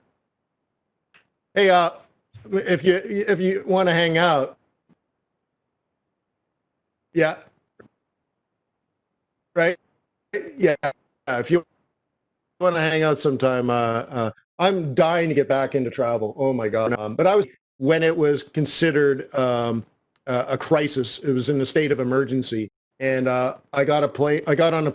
I took a group of Forex traders. We met up for drinks and snacks and stuff at the Harvard Club, and I put up a little kind of get together on the rooftop, and then we all jumped in Ubers and zipped over for cigars and more cocktails. And then I got on a plane, flew home, and they shut all the restaurants and bars down in New York City. The next day, like, snap. Amazing. So anyways, I'm dying to get back. So, cool. So you start with the strategy and then you add tactics. So about 12 years ago, I wrote a book called Strategic and Tactical Forex Trading. So this isn't like some cool new PowerPoint or something that I just put together like, hey, this sounds really cool. This has been the basis of my trading from the very, very beginning. Another story to emphasize this is the very, very, very first Forex Trading Expo was held in Las Vegas. And because it was the very first one, I was asked to be one of the keynote speakers. And I'm like, really? Right? Like, I don't know any Forex traders, but I guess I'm a boss. Like, I'm like, really? I don't know any other Forex traders, right? It's like amazing. Like, wow, I guess I'll be a keynote speaker at the first foreign exchange traders expo. So I'm like, okay, well, it was an honor, but I felt like, whew, I better man up for this, right? So I put together the strategic and tactical Forex trading presentation, which then led to the book. But anyway, so I go there and I give this presentation. Hey, you should do hardcore fundamentals and then line it up with technicals. You should separate market forces from price action and look for congruency and all this kind of stuff, right? I'm like, but that's how I trade. But I felt like I don't know what other people do. So then I go to the, so once my presentation's done, I'm like, wow, this is cool. I'm in a, there's hundreds or thousands. I think there's only a few thousand, a couple thousand. There's a couple of thousand Forex traders, and I've never met one before. Like, I'm the only Forex trader I know. So I'm like, this is cool. So I talked to everyone in my meeting, and that went really well and stuff. And then I'm like, I got to go listen to the other speakers.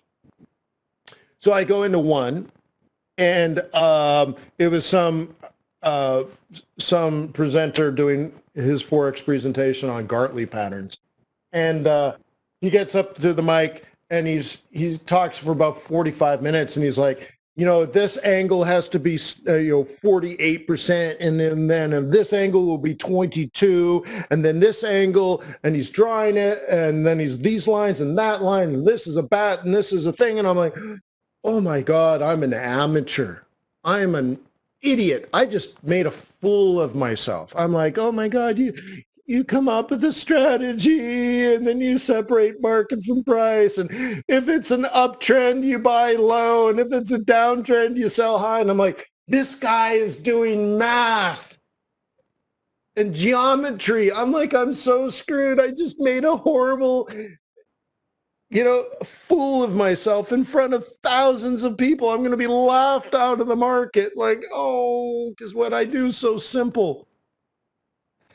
Right?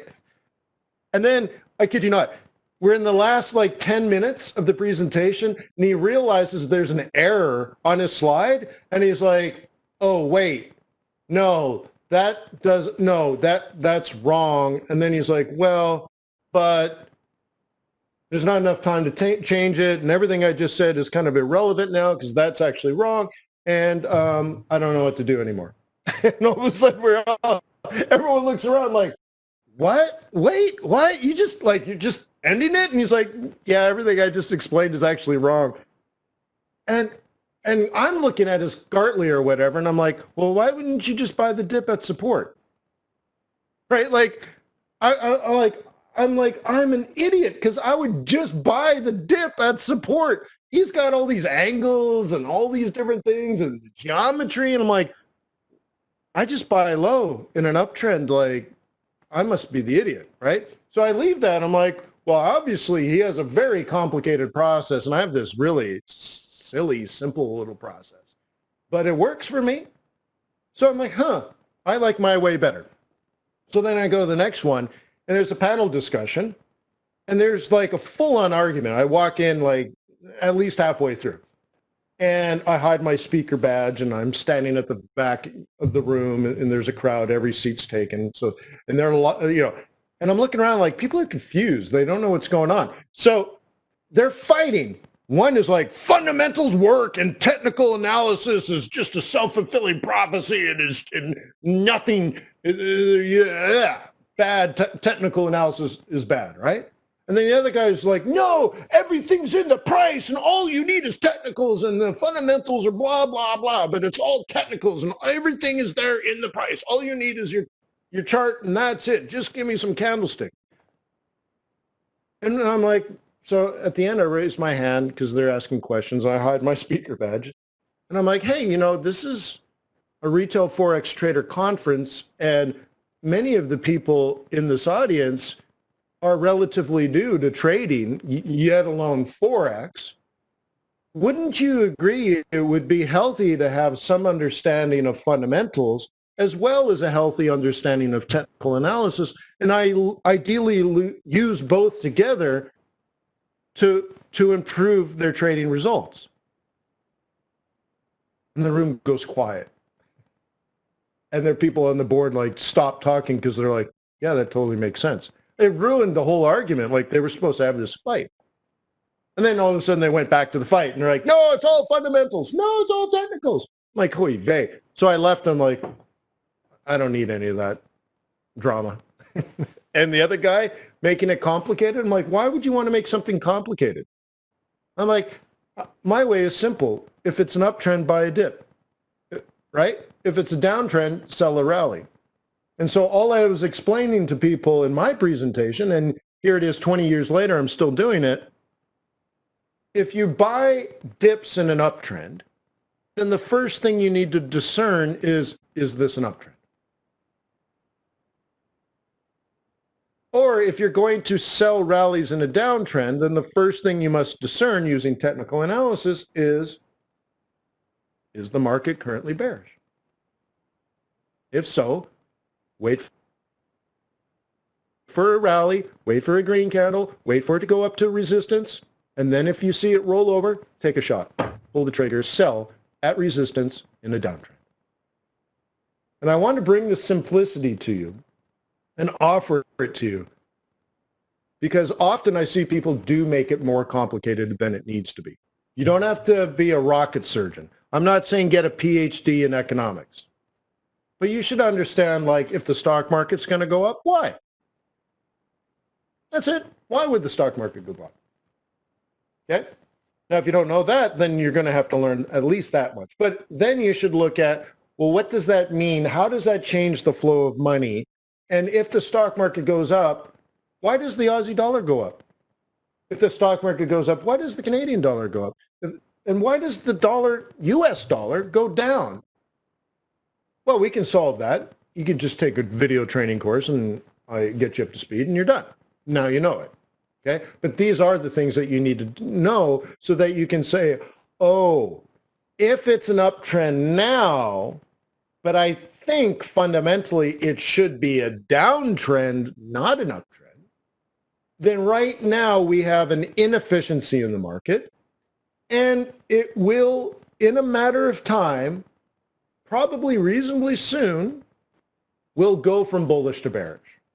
And because of this opinion, you can look using technical analysis for situations and scenarios in which you can confirm that that has begun, because every uptrend has ended, every downtrend has ended. So now you could say, well, I think in the long run, in the next 3 to 6 months, this should be going down, but currently it's going up. So if I see resistance and I see weakness at resistance and I see lower lows and lower highs, then I can say this is the wonderful, beautiful birth of the future downtrend that I've been anticipating. And now you have the strength and confidence to get out of bed and sell green candles in a downtrend. Huh. Okay? And ideally, that gets easy over time. So like I said, if I think the stock market's going to go up, then I think all those other things are going to happen, and then I'm going to line those things up and wait for those market conditions to appear, and then I become aggressive in trading that, because now I have fundamentals and technicals. I have market and price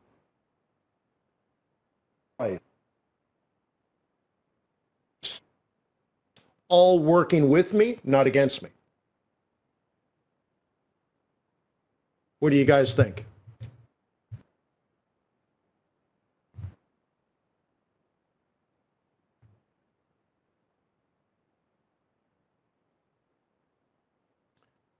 So we can talk about, for example, gold.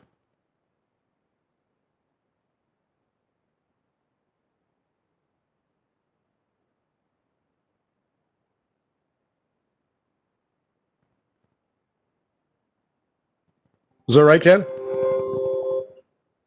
Okay. All right, cool. Thank you. All right.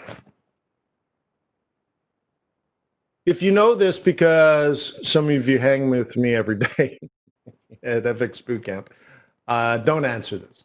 If you've heard this speech, don't answer this. All right, gold is going up.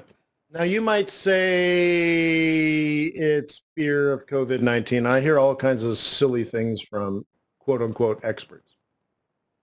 It's fear of COVID-19. It's the zombie apocalypse. No, it's not, dude. But it does have a relationship with COVID-19. Okay, so let's talk about central banking policy, okay? Central banks are the ones that create strength or weakness in a currency. Central banks are why currencies are strong or weak. Central banks make a currency strong or weak. So we need to pay attention to the policy they have, and more importantly, the expected change in the policy. Now, the wonderful thing about this, and this is going back to, how do you trade like a George Soros? You pay attention to the change in a policy of a central bank, and that's all he needs. That's all you need. Okay? So after a process of a change in policy, George Soros, for example, in a situation like this, would just sell the US dollar. And the nice thing about this is it lasts years and years and years and years until the central bank announces a change in that policy they just did. But these things take years to happen, entire business cycles. And so I say 5 years, it could be 8 to 10 years. Or there's an exogenous shock in the global market like a COVID-19, and all of a sudden that just changes everything instantly. Okay? Those exogenous shocks are somewhat of a black swan.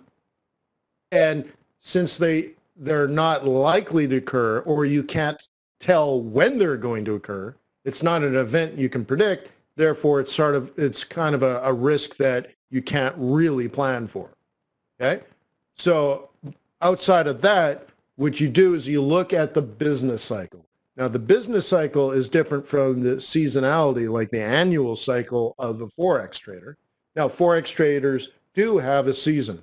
Just like a farmer has a season, planting an apple tree in Saskatchewan in February at negative 33 degrees Celsius is not a good idea. Okay. But let's say planting wheat in the spring, after you till the soil, you plant the seeds, and then you take care of it over the summer. And somewhere around the fall, you have a healthy plant, and you harvest your wheat, and off you go. Okay? And then there's hockey, right?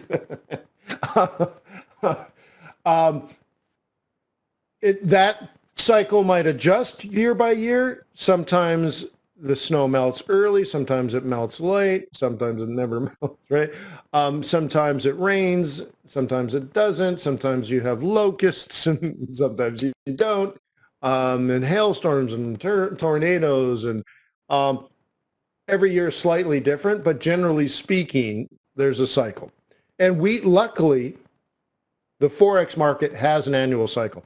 What I'm talking about now is the business cycle, and this is doing things like yield curve analysis and how that's impacted by market conditions, things like economic activity that creates inflation that then forces the central bank to adjust its policy, okay? So we're going from a time when the central bank is doing everything it can to stimulate the economy.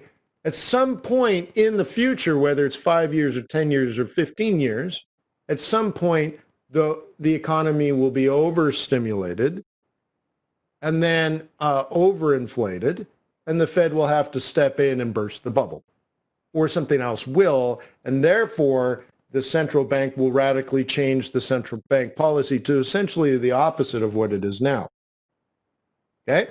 So we're in that transition from the Fed bailing out the global economy. They have said 6 weeks ago or 7 weeks ago that they are not going to go negative. They've cut interest rates as far as they possibly can go, and it's up to the government to do the rest. That is a full stop change in policy. Okay? So unless they go negative, and they said they won't, now maybe if we're hit with another COVID-19, we get hit by COVID 2020, okay, then, and they go negative interest rates, I think that's not likely, but it could happen. If they announce they're going to cut again, okay, whoa, dollar gets strong immediately. Okay, but see, it's the change. I don't think that's likely to happen. So I think not dollar strength is the first process, and then dollar weakness is the next process. And what does this mean to an exporting country like India? Because we're talking about gold here now. So India shuts its borders, it shuts its economy, and people lose their jobs and are locked into their apartments for months and months and months. So you need to eat, you need to buy food, you need to pay your rent, you need to pay the power. You got bills, but you can't go anywhere and you can't make any money. So what does an Indian do? Wealthy Indians have money invested all over the world. So wealthy Indians, they have a big nut to crack every month, right? They got to, it's expensive. You got to pay for your peacocks. So you're like, well, I can't make any money and I can't leave my apartment and I have bills to pay. I have a family to take care of. So you withdraw your money from the other countries that you have at place, whether it's the United States or Canada or Singapore or Dubai, whatever. You bring your money back home to Mother India. What happens to the Indian rupee in a scenario like that, where millions of Indians are bringing money that was parked overseas and they're repatriating that money back to India? What is the impact on the value of the rupee? Does the value of the rupee go up, or does the value of the rupee go down? Please answer. If you don't know, type in a question mark, because at least I know you're listening.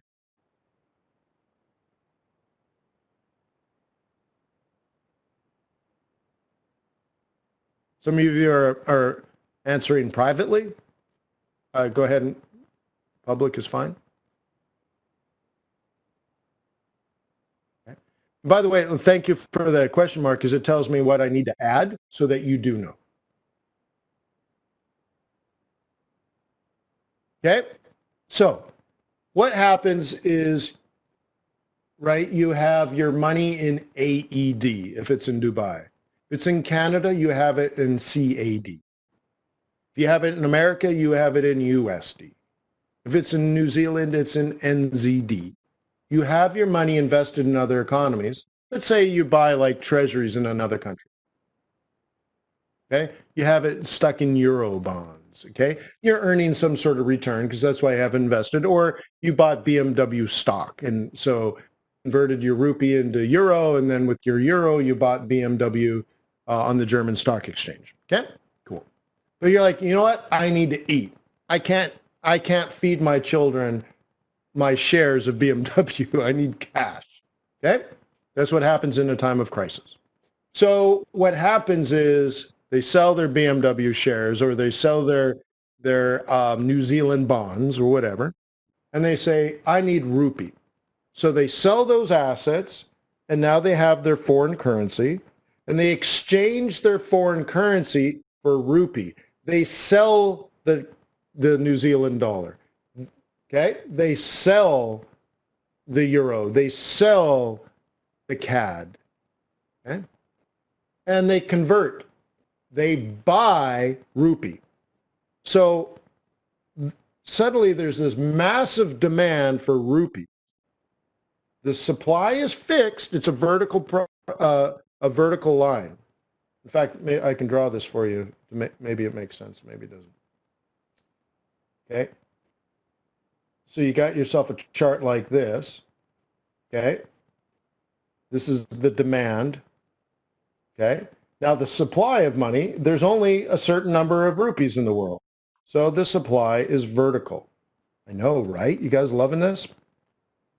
So this is supply. That stays fixed. Okay? So now you look at this, and this is the value of the rupee.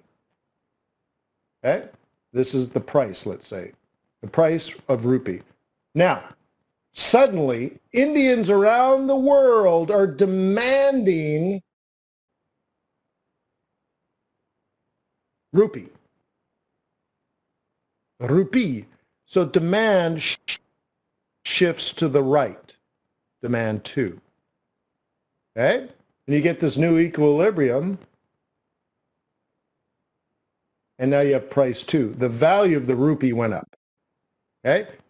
The demand curve shifts to the right. But the supply stays the same. There's still the same number of rupees, right? Okay? So that's what happens. The value goes from P1 to P2. The price, the value goes up because of the increase of demand.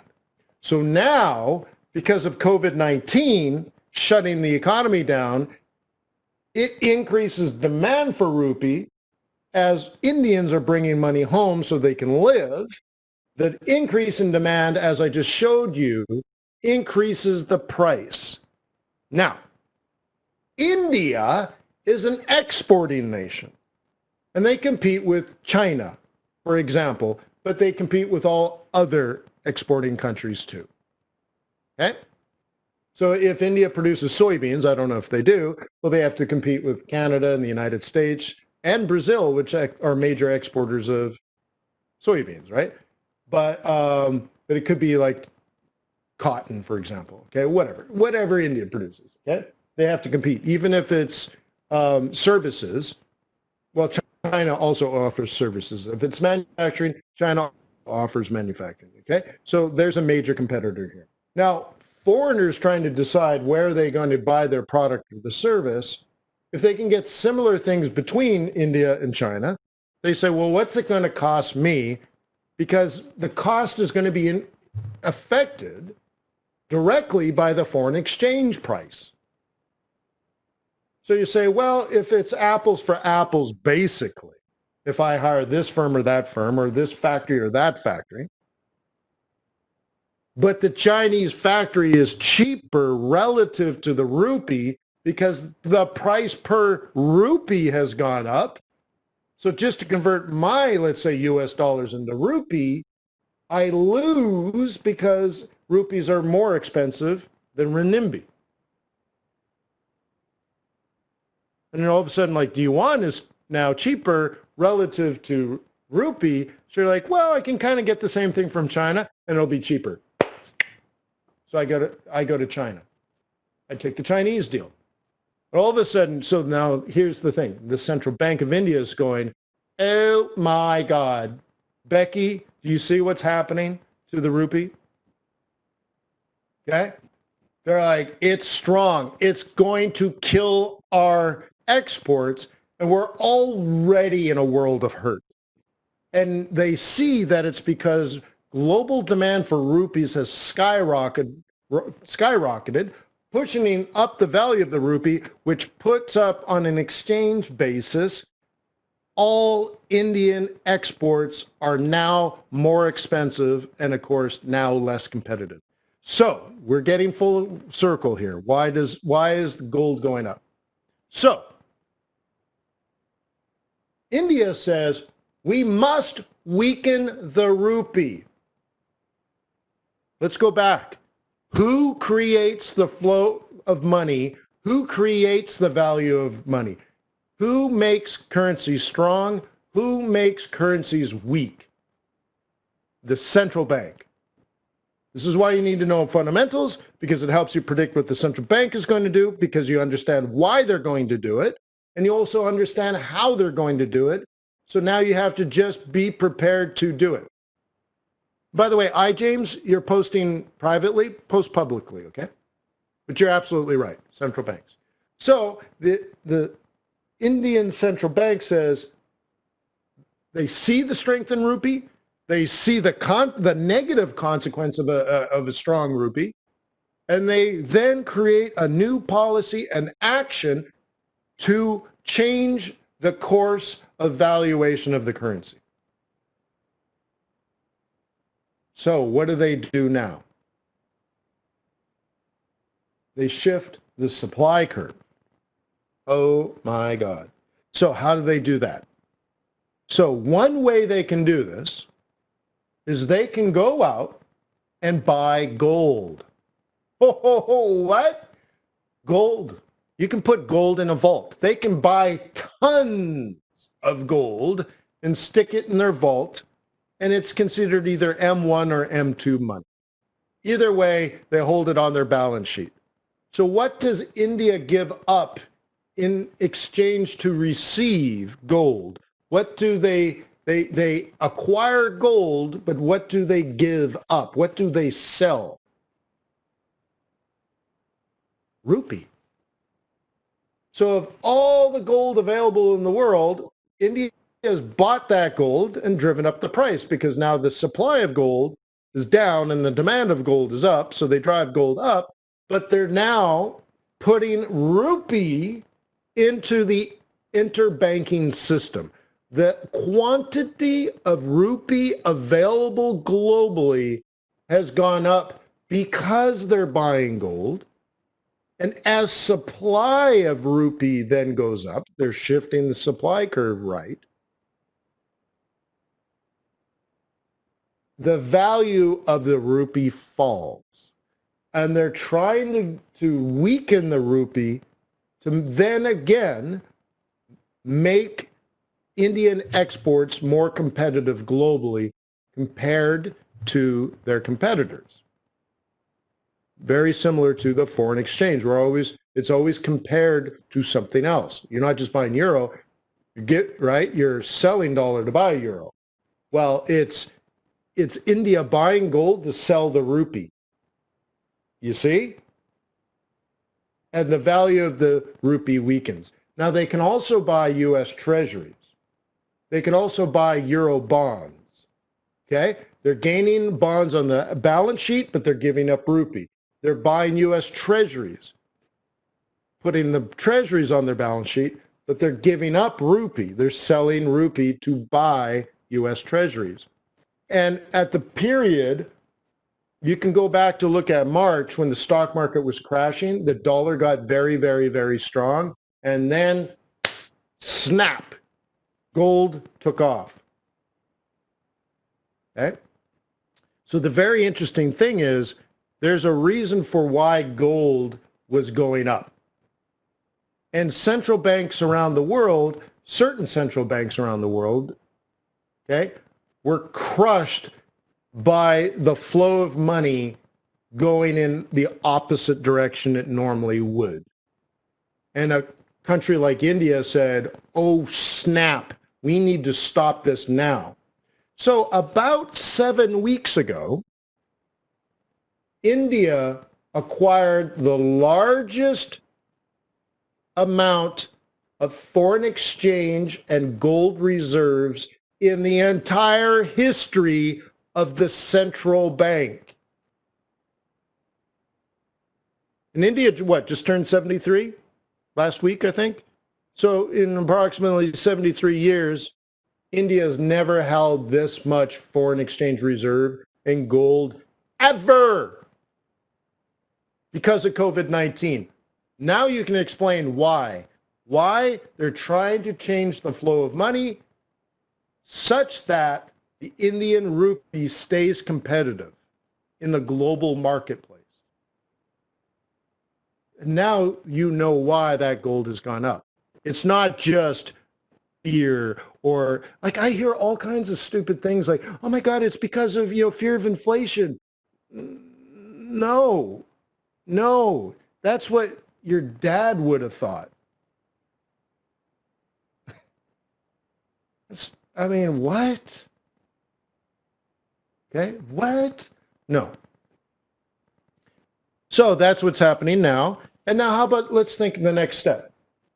What happens when there's a cure to COVID and we reopen the global economy and we get back to full market capacity?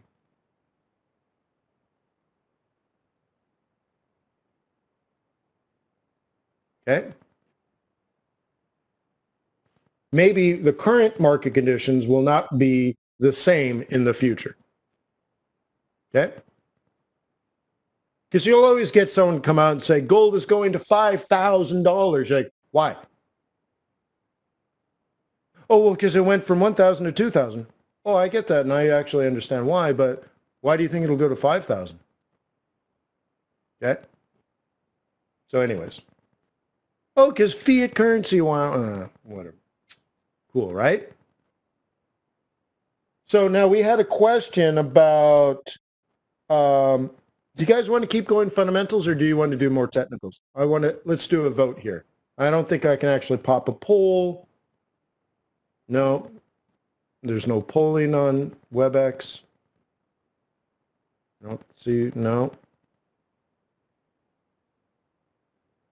Ancient technology, huh?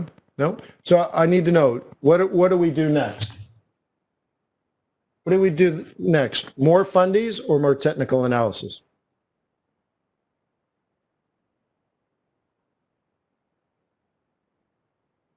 Yeah, Carlitos, there's always going to be profit taking. There's always going to be a time to exit and then a time to re-enter, for sure. tech, fundies, fundies, fundies. Oh, wait, there should be dozens of answers.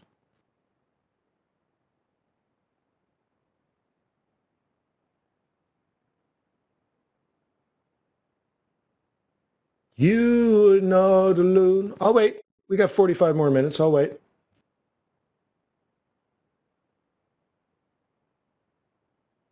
Mike Ellis says, next stock crash, it will pull BTC and gold down. Well, gold maybe. Gold is unique, but Bitcoin, yeah. I would say in those conditions, Mike, so I had said, if you think the stock market's going to go up, then Bitcoin will go up. If you think stocks, if you think the stock market's going to go down between now and the end of the year, then Bitcoin would go down.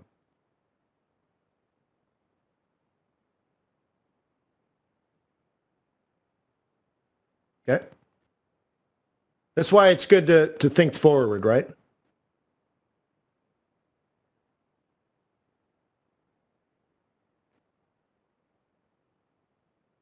Okay. All right. Fundies, huh? Okay, so what should we do now? We had a question earlier about fiscal policy. So we could tackle that one.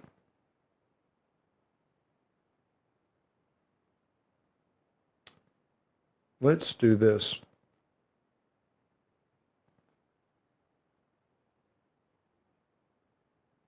I know there's a whiteboard, but this is just easier. Okay, we'll do some of this and then we'll go back. We'll end with technicals. I want to see what happened on some of those pairs. Okay, GDP is equal to, wait for it, consumption plus investment plus government spending plus exports minus imports. That is GDP. So what the question had to do with fiscal spending. What happens to fiscal spending? Now, it actually gets to, you can do the complicated version, and of course you can do the simple. The complicated one would you know, there'd be a crowding out impact in the bond market and blah, blah, blah, blah, blah. We don't need to go there. Hang on, let me have some more ghee. Yeah, see, if I don't drink my coffee, it solidifies. There's chunks of butter in my coffee. Mm. Ah. All right. Consumption. This is spending by consumers. Investment. This is spending by businesses. This G is spending by government. Okay? So the United States made a bunch of stuff and sent it overseas. So that was productivity. But we also have business transactions of buying stuff. So you have to reduce that to find out the productivity of the entire country. Okay? There's multiple ways of doing this, but it generally adds up to the same thing. Okay, so what we're talking about now is the government buying stuff. So they go out and they build what? They buy stuff. What do they buy? The government's not the Fed. Okay? But anyways, the government goes out and they buy roads and they build, well, there's already too many post offices, but they go out and buy stuff. Let's just say they buy a bunch of tanks, they buy a bunch of roads, they buy kind of stuff. And they have various impacts on the economy. But if they buy more planes from Boeing, there are people that have jobs at Boeing. You see that? And Boeing pays taxes on the profits they make. If they build a road, there's a construction crew that makes money. They have a job. They feel good about their job. They're getting all these cushy government contracts. So, you know, I don't know, they go to the bar at night and they spend money, and the waitresses have a job, and the bar owner has cash and all that kind of stuff, right? So it keeps the economy floating. Plus, on the long run, which is not really what we're measuring, but in the long run, you have more efficiency in the economy because we have good roads, we have good bridges, we have good ports, we have good railroads, and business and transactions, and the economy functions very efficiently. So that's also very good. There's a long run improvement in the whole productivity of the entire thing. But we're talking about this year. If the government spends $1.6 trillion,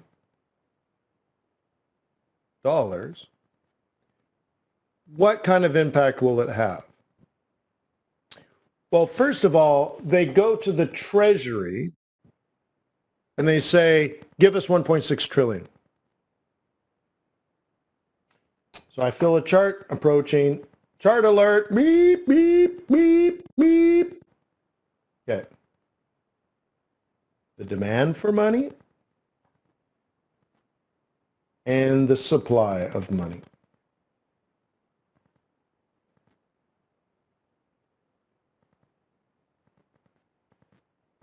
Okay.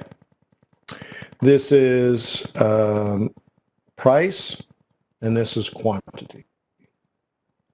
Okay. All right. So we have an equilibrium. This is where price is today, E1. And this is the quantity of dollars. Okay, P2. Now think about it, it is vertical. Let me redo this.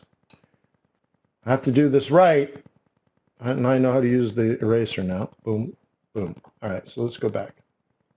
There's only so much money. There's this much money. That's the number of US dollars in the world, the quantity of US dollars available. So now, the government, not the Fed, the Treasury creates $1.6 trillion. They print it. It's the only way they can do it. Okay? And the supply moves from Q1 to Q2.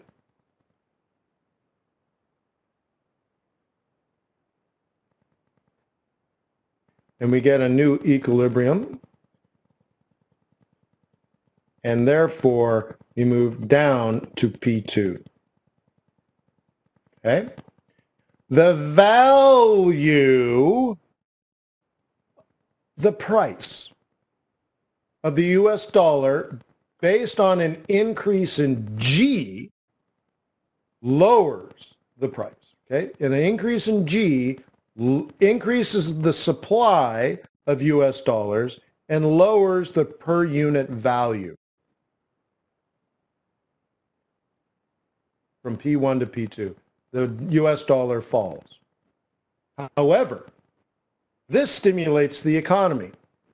So the government says, okay, construction crew, you're going to build new highways. So the construction crew company says, oh, wow, I just got a multi-million-dollar project. We're going to need to hire a bunch of guys. We're going to need to buy a bunch of shovels and bulldozers, and investment goes up. So government spending goes up. Okay? Investment goes up. So they hire a bunch of people, and they're like, we got this 3-year project working for the government to build a new highway. So construction workers get hired. They feel good about the safety of their job. They're being paid good money. They think they'll be paid good money in the future. There's a wealth effect in the household. And they feel good about buying that LG TV at Sam's Club. They're like, I got a good job. So as a consequence, business investment goes up, which means Caterpillar sells some cats. Home Depot sells some shovels and wheelbarrows, and those companies have jobs, and their productivity goes up, and they have to hire more people. And the factory the utilization and capacity utilization goes up. And because everyone has a good job, people feel really good about the future. Having money in your hand, by the way, does not make you spend more. Feeling better about the future than you have about the past allows you to spend. So consumption goes up, which requires the hiring of people because now Sam's Club needs more workers and they're buying more stuff, okay? And that stuff needs to be shipped. So now shipping companies get projects and jobs, and right? And by the way, where does Sam's Club and Walmart and Home Depot and really, every single company on Amazon, where do they get their products? Where do they get their products? Where are the things made? Where are the things produced?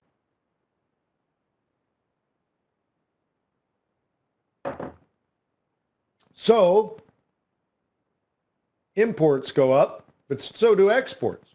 Why do exports go up?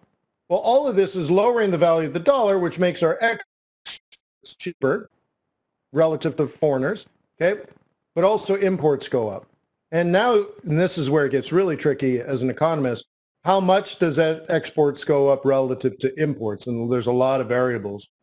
But we're exporting a lot, but we're also importing a lot. So what you typically do is you just wash that out to make the math easier. But this, you can spend, this could be your job, measuring how much does X go up, but relative to how much M goes up.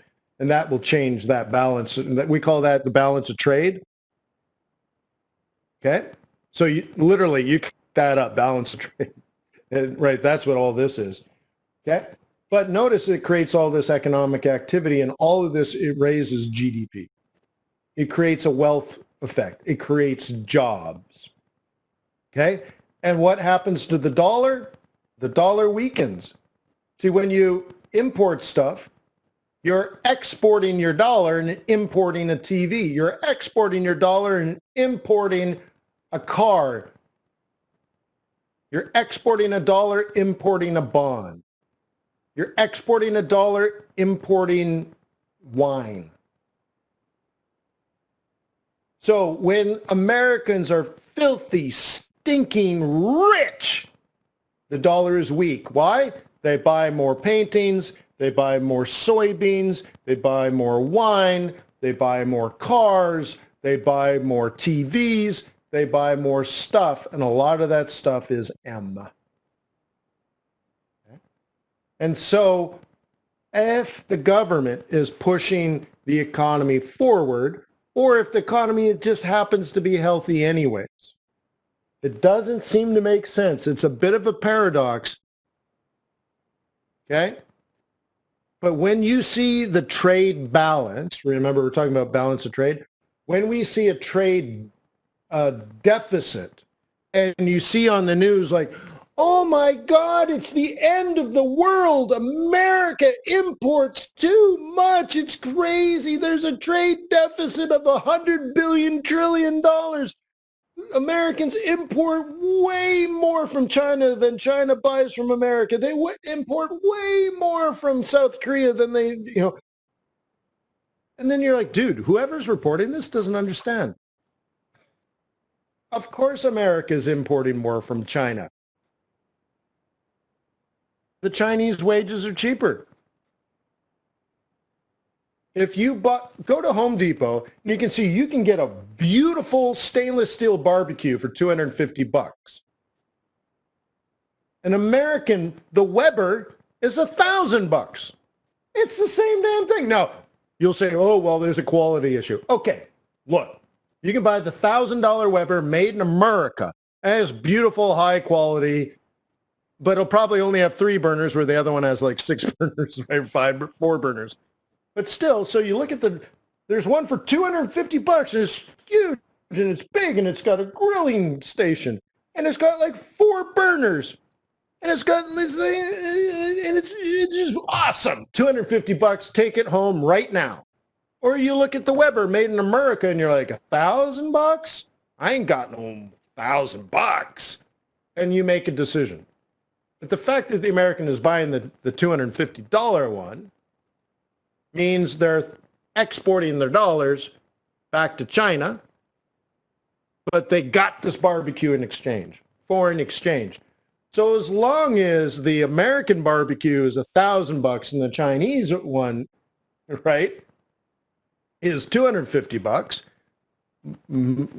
just based on that, it's good that there's a trade deficit because it raises the, what do you call it, the standard of living for an American. Okay? You can buy an OLED TV and stick it on your wall for a couple of grand. You can buy a 1080p or a 4K LED TV. You can get a 4K LED TV, a 65-inch, you probably pay $500. Oh my God, right? 8 years ago, that's a $10,000 TV on your wall for $500. Why? South Korea and China found a way to sell a hell of a lot of TVs to America, lowering the per unit cost because every time you double your production, your cost per unit drops by 30%. Then you double it again, and then it gets 30% cheaper. Double it again, 30% cheaper. All of a sudden, if they made 1 trillion TVs would be free. And that's why it keeps going down. Okay? So that's a good thing. Americans get beautiful TVs for cheap because they're exporting their inflation. And we're in a deflationary period where in emerging economies, they have an inflationary period because they're going from making $2 a day to $10 a day to $100 a day. And there's a catch-up effect, okay? And that's where you get inflation there, and you get growth there. That's why China used to grow at 10% a year because it started at zero growth. Now it only grows at 3% a year. Yeah, well, have you been to China? It's a fabulous place. Oh my God. How much more productivity can you get out of China? You probably can't. The infrastructure is amazing. So of course you're not going to get a giant increase in productivity. They're maximized everything. Everything is beautiful in China. All made on US dollars. 10 years ago, I was in Chengdu having lunch with the mayor of Chengdu and the governor of the Sichuan province, way out in Chengdu. And they have the most beautiful city hall you've ever seen, all made in US dollars. Beautiful golf courses, beautiful downtown, beautiful buildings everywhere. It's fabulous. So I'm talking with the governor. I'm like, so what's going on, Gov? And he's like, well, we ripped out the whole city and we built all these new freeways. And then we built this new airport. We rebuilt all the train lines.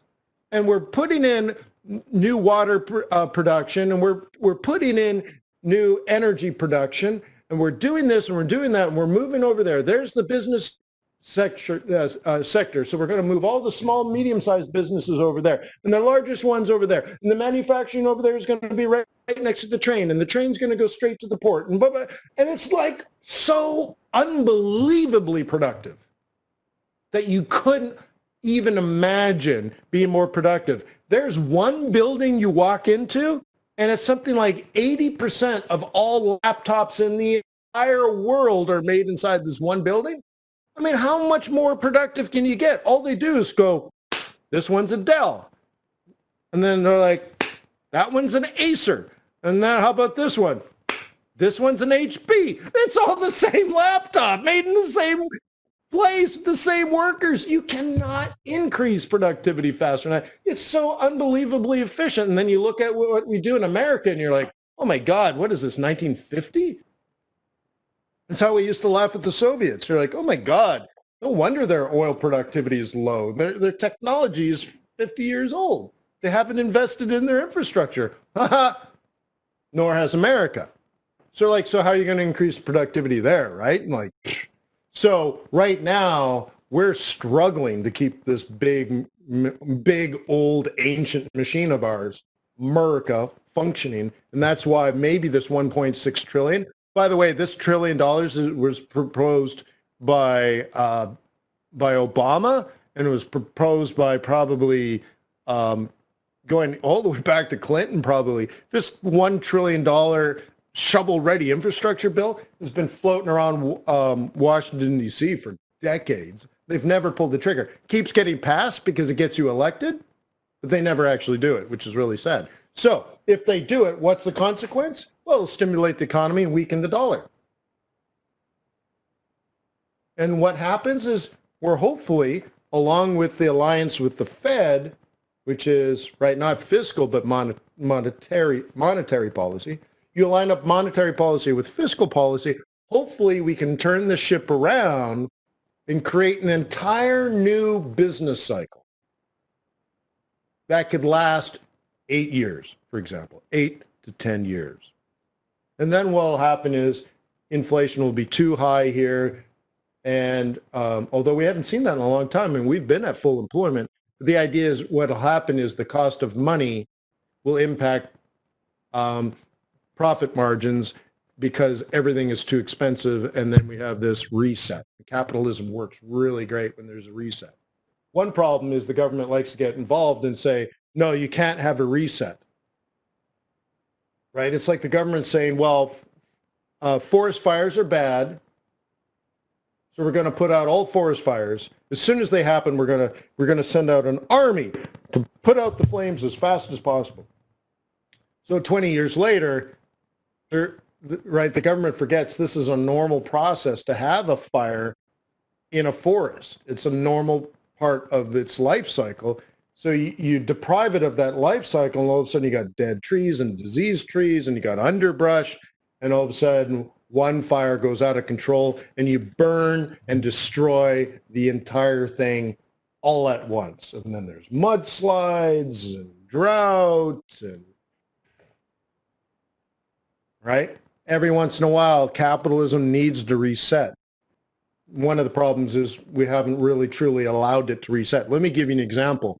All those greedy banks back in 2005, how come they're still around?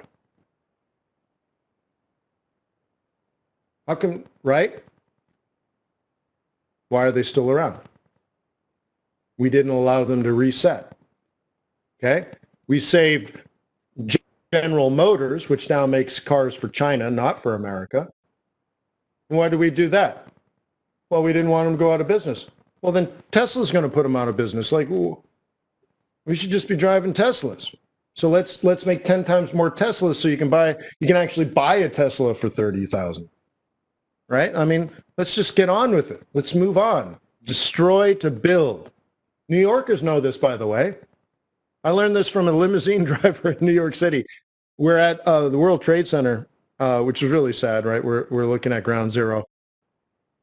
And I get back and everyone's quiet and humbled. And he looks and he's like, you know what? This is New York City, right? Down with the old, up with the new. He's like, it's tragic, all the life lost. He's like, we'll rebuild this. This is not a problem. This is what New Yorkers do. We'll rebuild this. We got this. We rebuild. And we rebuild better. Right? So anyway, it's very interesting. I think. Okay, so there we go. Monetary policy. Why does a central bank buy gold? And what are the net effects of that process?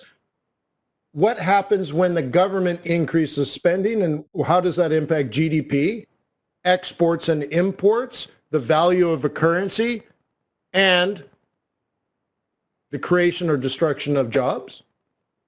Let's do some techs. Let's do some technical analysis. By the way, you're enjoying this webinar?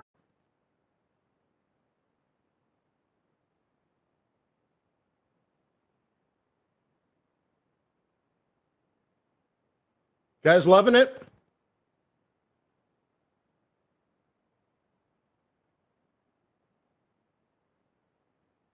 Christine, don't ask me. Ask FX Street. So you guys are getting a Harvard education for free. How do you feel about that? You feel bad? You're stealing from Harvard? Okay. Please subscribe at youtube.com/FX Street. Please subscribe at youtube.com/FX Bootcamp. If you want to learn fundamentals like we're talking now, part of fxbootcamp.com, yes, it's video training. Yes, this is a sales pitch. It's currently 80% off, 76 point something percent off. Okay? So you join and you have access to all these videos. One of the video courses is fundamentals. By the 4th hour, you are managing the balance sheet of a commercial bank. I teach you that so you understand fractional reserve banking, okay, and the money multiplier effect. So once you have all of that and you know where the assets and liabilities and bank capital sit on the balance sheet and how this changes as deposits and withdrawals happen, and as a bank manager, how much, how you should manage your asset side of the balance sheet and how that impacts bank capital. Once you understand that, then the next one is I introduce you to central banking. And now you can learn about how a central bank, which is the bank for banks, how they manage their balance sheet and its impact on the value of the currency and the economy. Because I can't do that until you know the first thing. And you can't do that until you know, like, well, what does a financial intermediary do and how do they address the asymmetric information challenge? You're like, oh my God, what's he talking about? 4 or 5 hours in there, you're straight into awesome central banking stuff and straight into Forex. Hardcore. How does it change things? So if that's the kind of thing you're keen on, fxbootcamp.com.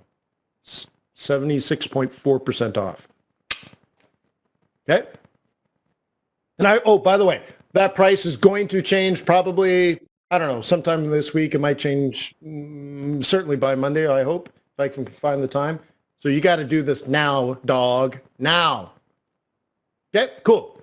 Let's get out of here. Let's go back to the euro. Let's go back to the euro. Euro.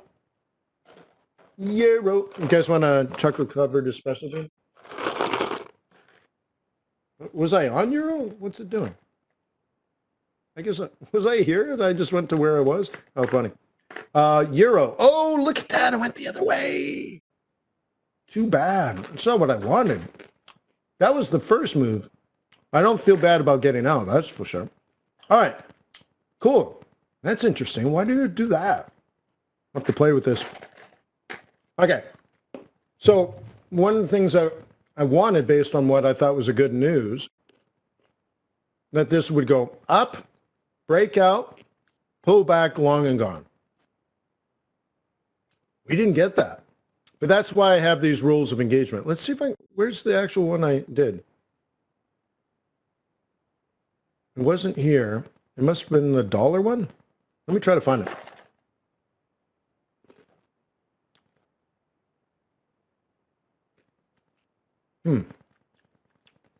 Not that one. Where was it? I don't think I had euro. Let me try to find it. I want to find where we were. Was it? I don't think it was this one. No. Okay, let's do dollar on this one. No. Oh, it was this one. Okay, good, good. So let me tell you why I have these rules of engagement. First of all, the scalp's dead, the scalp's dead. Don't worry about it. You're like, oh, well, Wayne, it did fall. I would have made all this money. Don't worry about it, too. This is a scalp. MoveOn.com. Okay, we have rules of engagement. The number one reason you have rules of engagement is to not get yourself killed. It's to save your life, your currency trading life, okay? So what we were hoping for was an up, which we got, a down, which we got, and then the up again. And if so, you trade it like a breakout strategy, and we would ride this over the weekend and up. Now, it did not do this. So you're saying, well, how could I have been short this that whole time? Well, it would have required you being short at the beginning of the week. So don't get lost in what happened and what you could have done. That it's truly irrelevant. What matters is how you adjust your technically to the changing market conditions. And yes, you might say, well, Wayne, this is obviously resistance. Yeah, but okay. If you were a bear, for sure, you might look at that as resistance, but the price action isn't good in that scenario. The price action in that scenario should look like this: down, down, down, down, up, up, down, down, down, down, up, up, down, down, down, down. So a move up here actually just makes us range bound. So technical analysis on this time frame, on the 5-minute at least, doesn't actually predict down. Okay? Now, if you sold at the beginning of the day here, so this is a sell zone, by the way. This is a bearish sell zone. So if you sold up there and you were going to run this through your front-running NFP, oh, well, then by all means. But that's not what we were scalping. That's not a scalp. That's a day trade. Let me show you that in case you don't see it. Watch this. I'll show you. Okay? Day trading, bearish. Snap. See? Done. But I wasn't a bear on this, so I didn't trade. I was waiting as a bull. I was waiting for technical analysis to confirm my bullish bias. Since I'm a bull and the market stayed bearish, I got a no trade signal, if you want to call it that. Capital preservation. The number one thing is preserve my capital. So in that case, as a bull, I never got an entry. Now, if you were a bear, your best trade, well, I wouldn't say best because I don't like front running into NFP because it's, you know, it's a predictable risk. But if you're a bear, by definition of a day trader, that's your sell. It's not even a good sell, but it's a sell. Okay? And now you got down, down, down, down, 2 standard deviations from the mean, up, up, back to the mean, down, down, down, down, 2 standard deviations from the mean. And then this is weird. Okay, this is, I mean, it's not weird for NFP, but it's not normal price action, okay? For this to come up and make 100% retracement and then collapse. Okay, that's not normal price action. So a normal price action would be something like this. What would be predictable would be down, down, down, down, up, up, down, down, down, down, up, up, down, down, down, down. So the difference is it should get 100% retracement. 100% retracement sets up, okay, a possible change in direction, but that's how I drew it for you. So it's like, again, an if-then statement. If you are a bull, you don't want to sell or buy here because if it falls there, it's going to fall hard and fast like it did. So you wouldn't want to buy that. It's way too risky. So what you need to do is breach, and we didn't get our breach, right? You see this? You got to breach the resistance and then buy the role reversal. Have that resistance become support. So it's after the news, after the retracement, after the breakout, after the pullback, long and gone. But if you're going to take that much patience and you have that much discipline, you might as well let it run. Let it run. And so what I was saying is let it run on Monday and let it run maybe next week. And all of this said, if that happened, then I'm probably going to make money. Or at least I'm definitely going to reduce my risk. And because we waited and waited and waited and waited, right? Waited and waited and waited. What did we do? Well, we didn't make money, but we avoided a loss. Okay? And I wouldn't make a big deal of this because it's short-term volatility created by a news event, but I don't believe anything fundamentally has changed. Now, maybe over the week, and I can do some reading and find out why the dollar moves so negatively against a pretty decent non-farm payrolls. Maybe I missed something. It's hard when you're doing a webinar in front of people. But to me, bring this down so I can buy it up.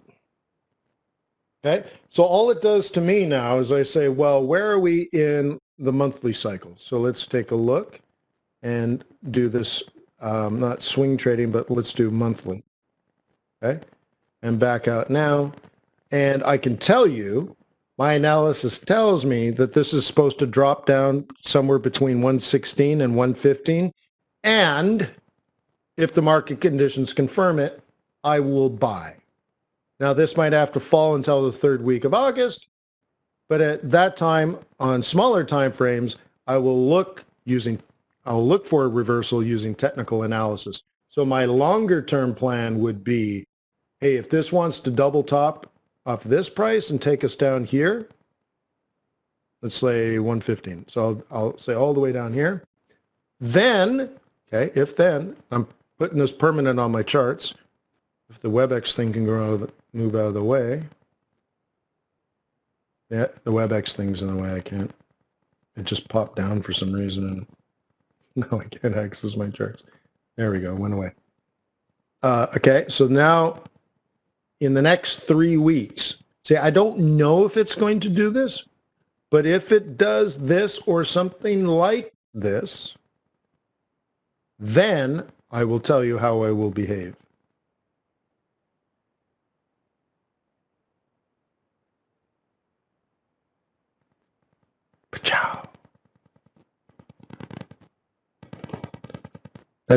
That's a prediction of the future.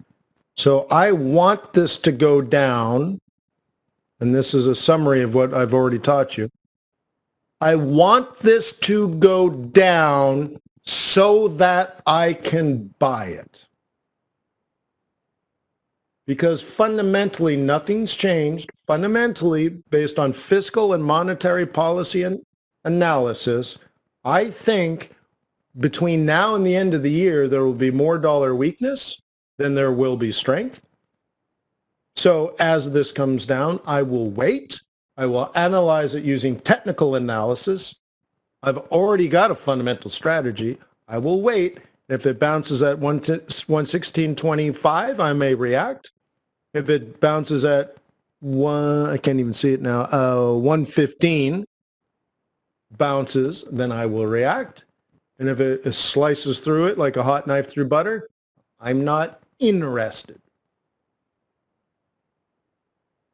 And that, my friend, is how I predict the future. I hope you can tell I love what I do.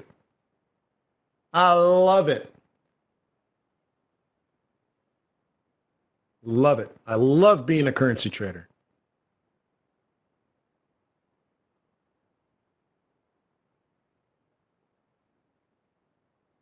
So thank you for being here today. Thank you to FX Street for being wonderful hosts of this webinar, Trade Non-Farm Payrolls Live, for the 172nd time. 14 point something years. Wow. How amazing is that? So again, thank you for being here for a special day. I am going to go get drunk on Dom Perignon because now I have completed my master's degree in financial management for alternative investing. And my bachelor's degree in macroeconomics. I started in my 40s and rebuilt myself into a brand new person. I think that is one key to success. And I'll probably do it again when I'm 60. I'll probably go back and learn something new yet again. So I've spent about 5 years of my life going through that process of being a Harvard man. And I got some really awesome, amazing plans for the next 5 years. And if you're a member of FX Bootcamp, I can whisper in your ear and say, come with me. But it'll be a 5-year journey. So maybe I'll see you at fxbootcamp.com. Thank you, guys. Peace on earth. May the pips be with you. May your profits be above average. Have a fantastic, wonderful, awesome weekend. And maybe I'll see you next week. Thank you, FX Street. And thank the moderator, world's greatest moderator. World's greatest moderator. No mods like our mod.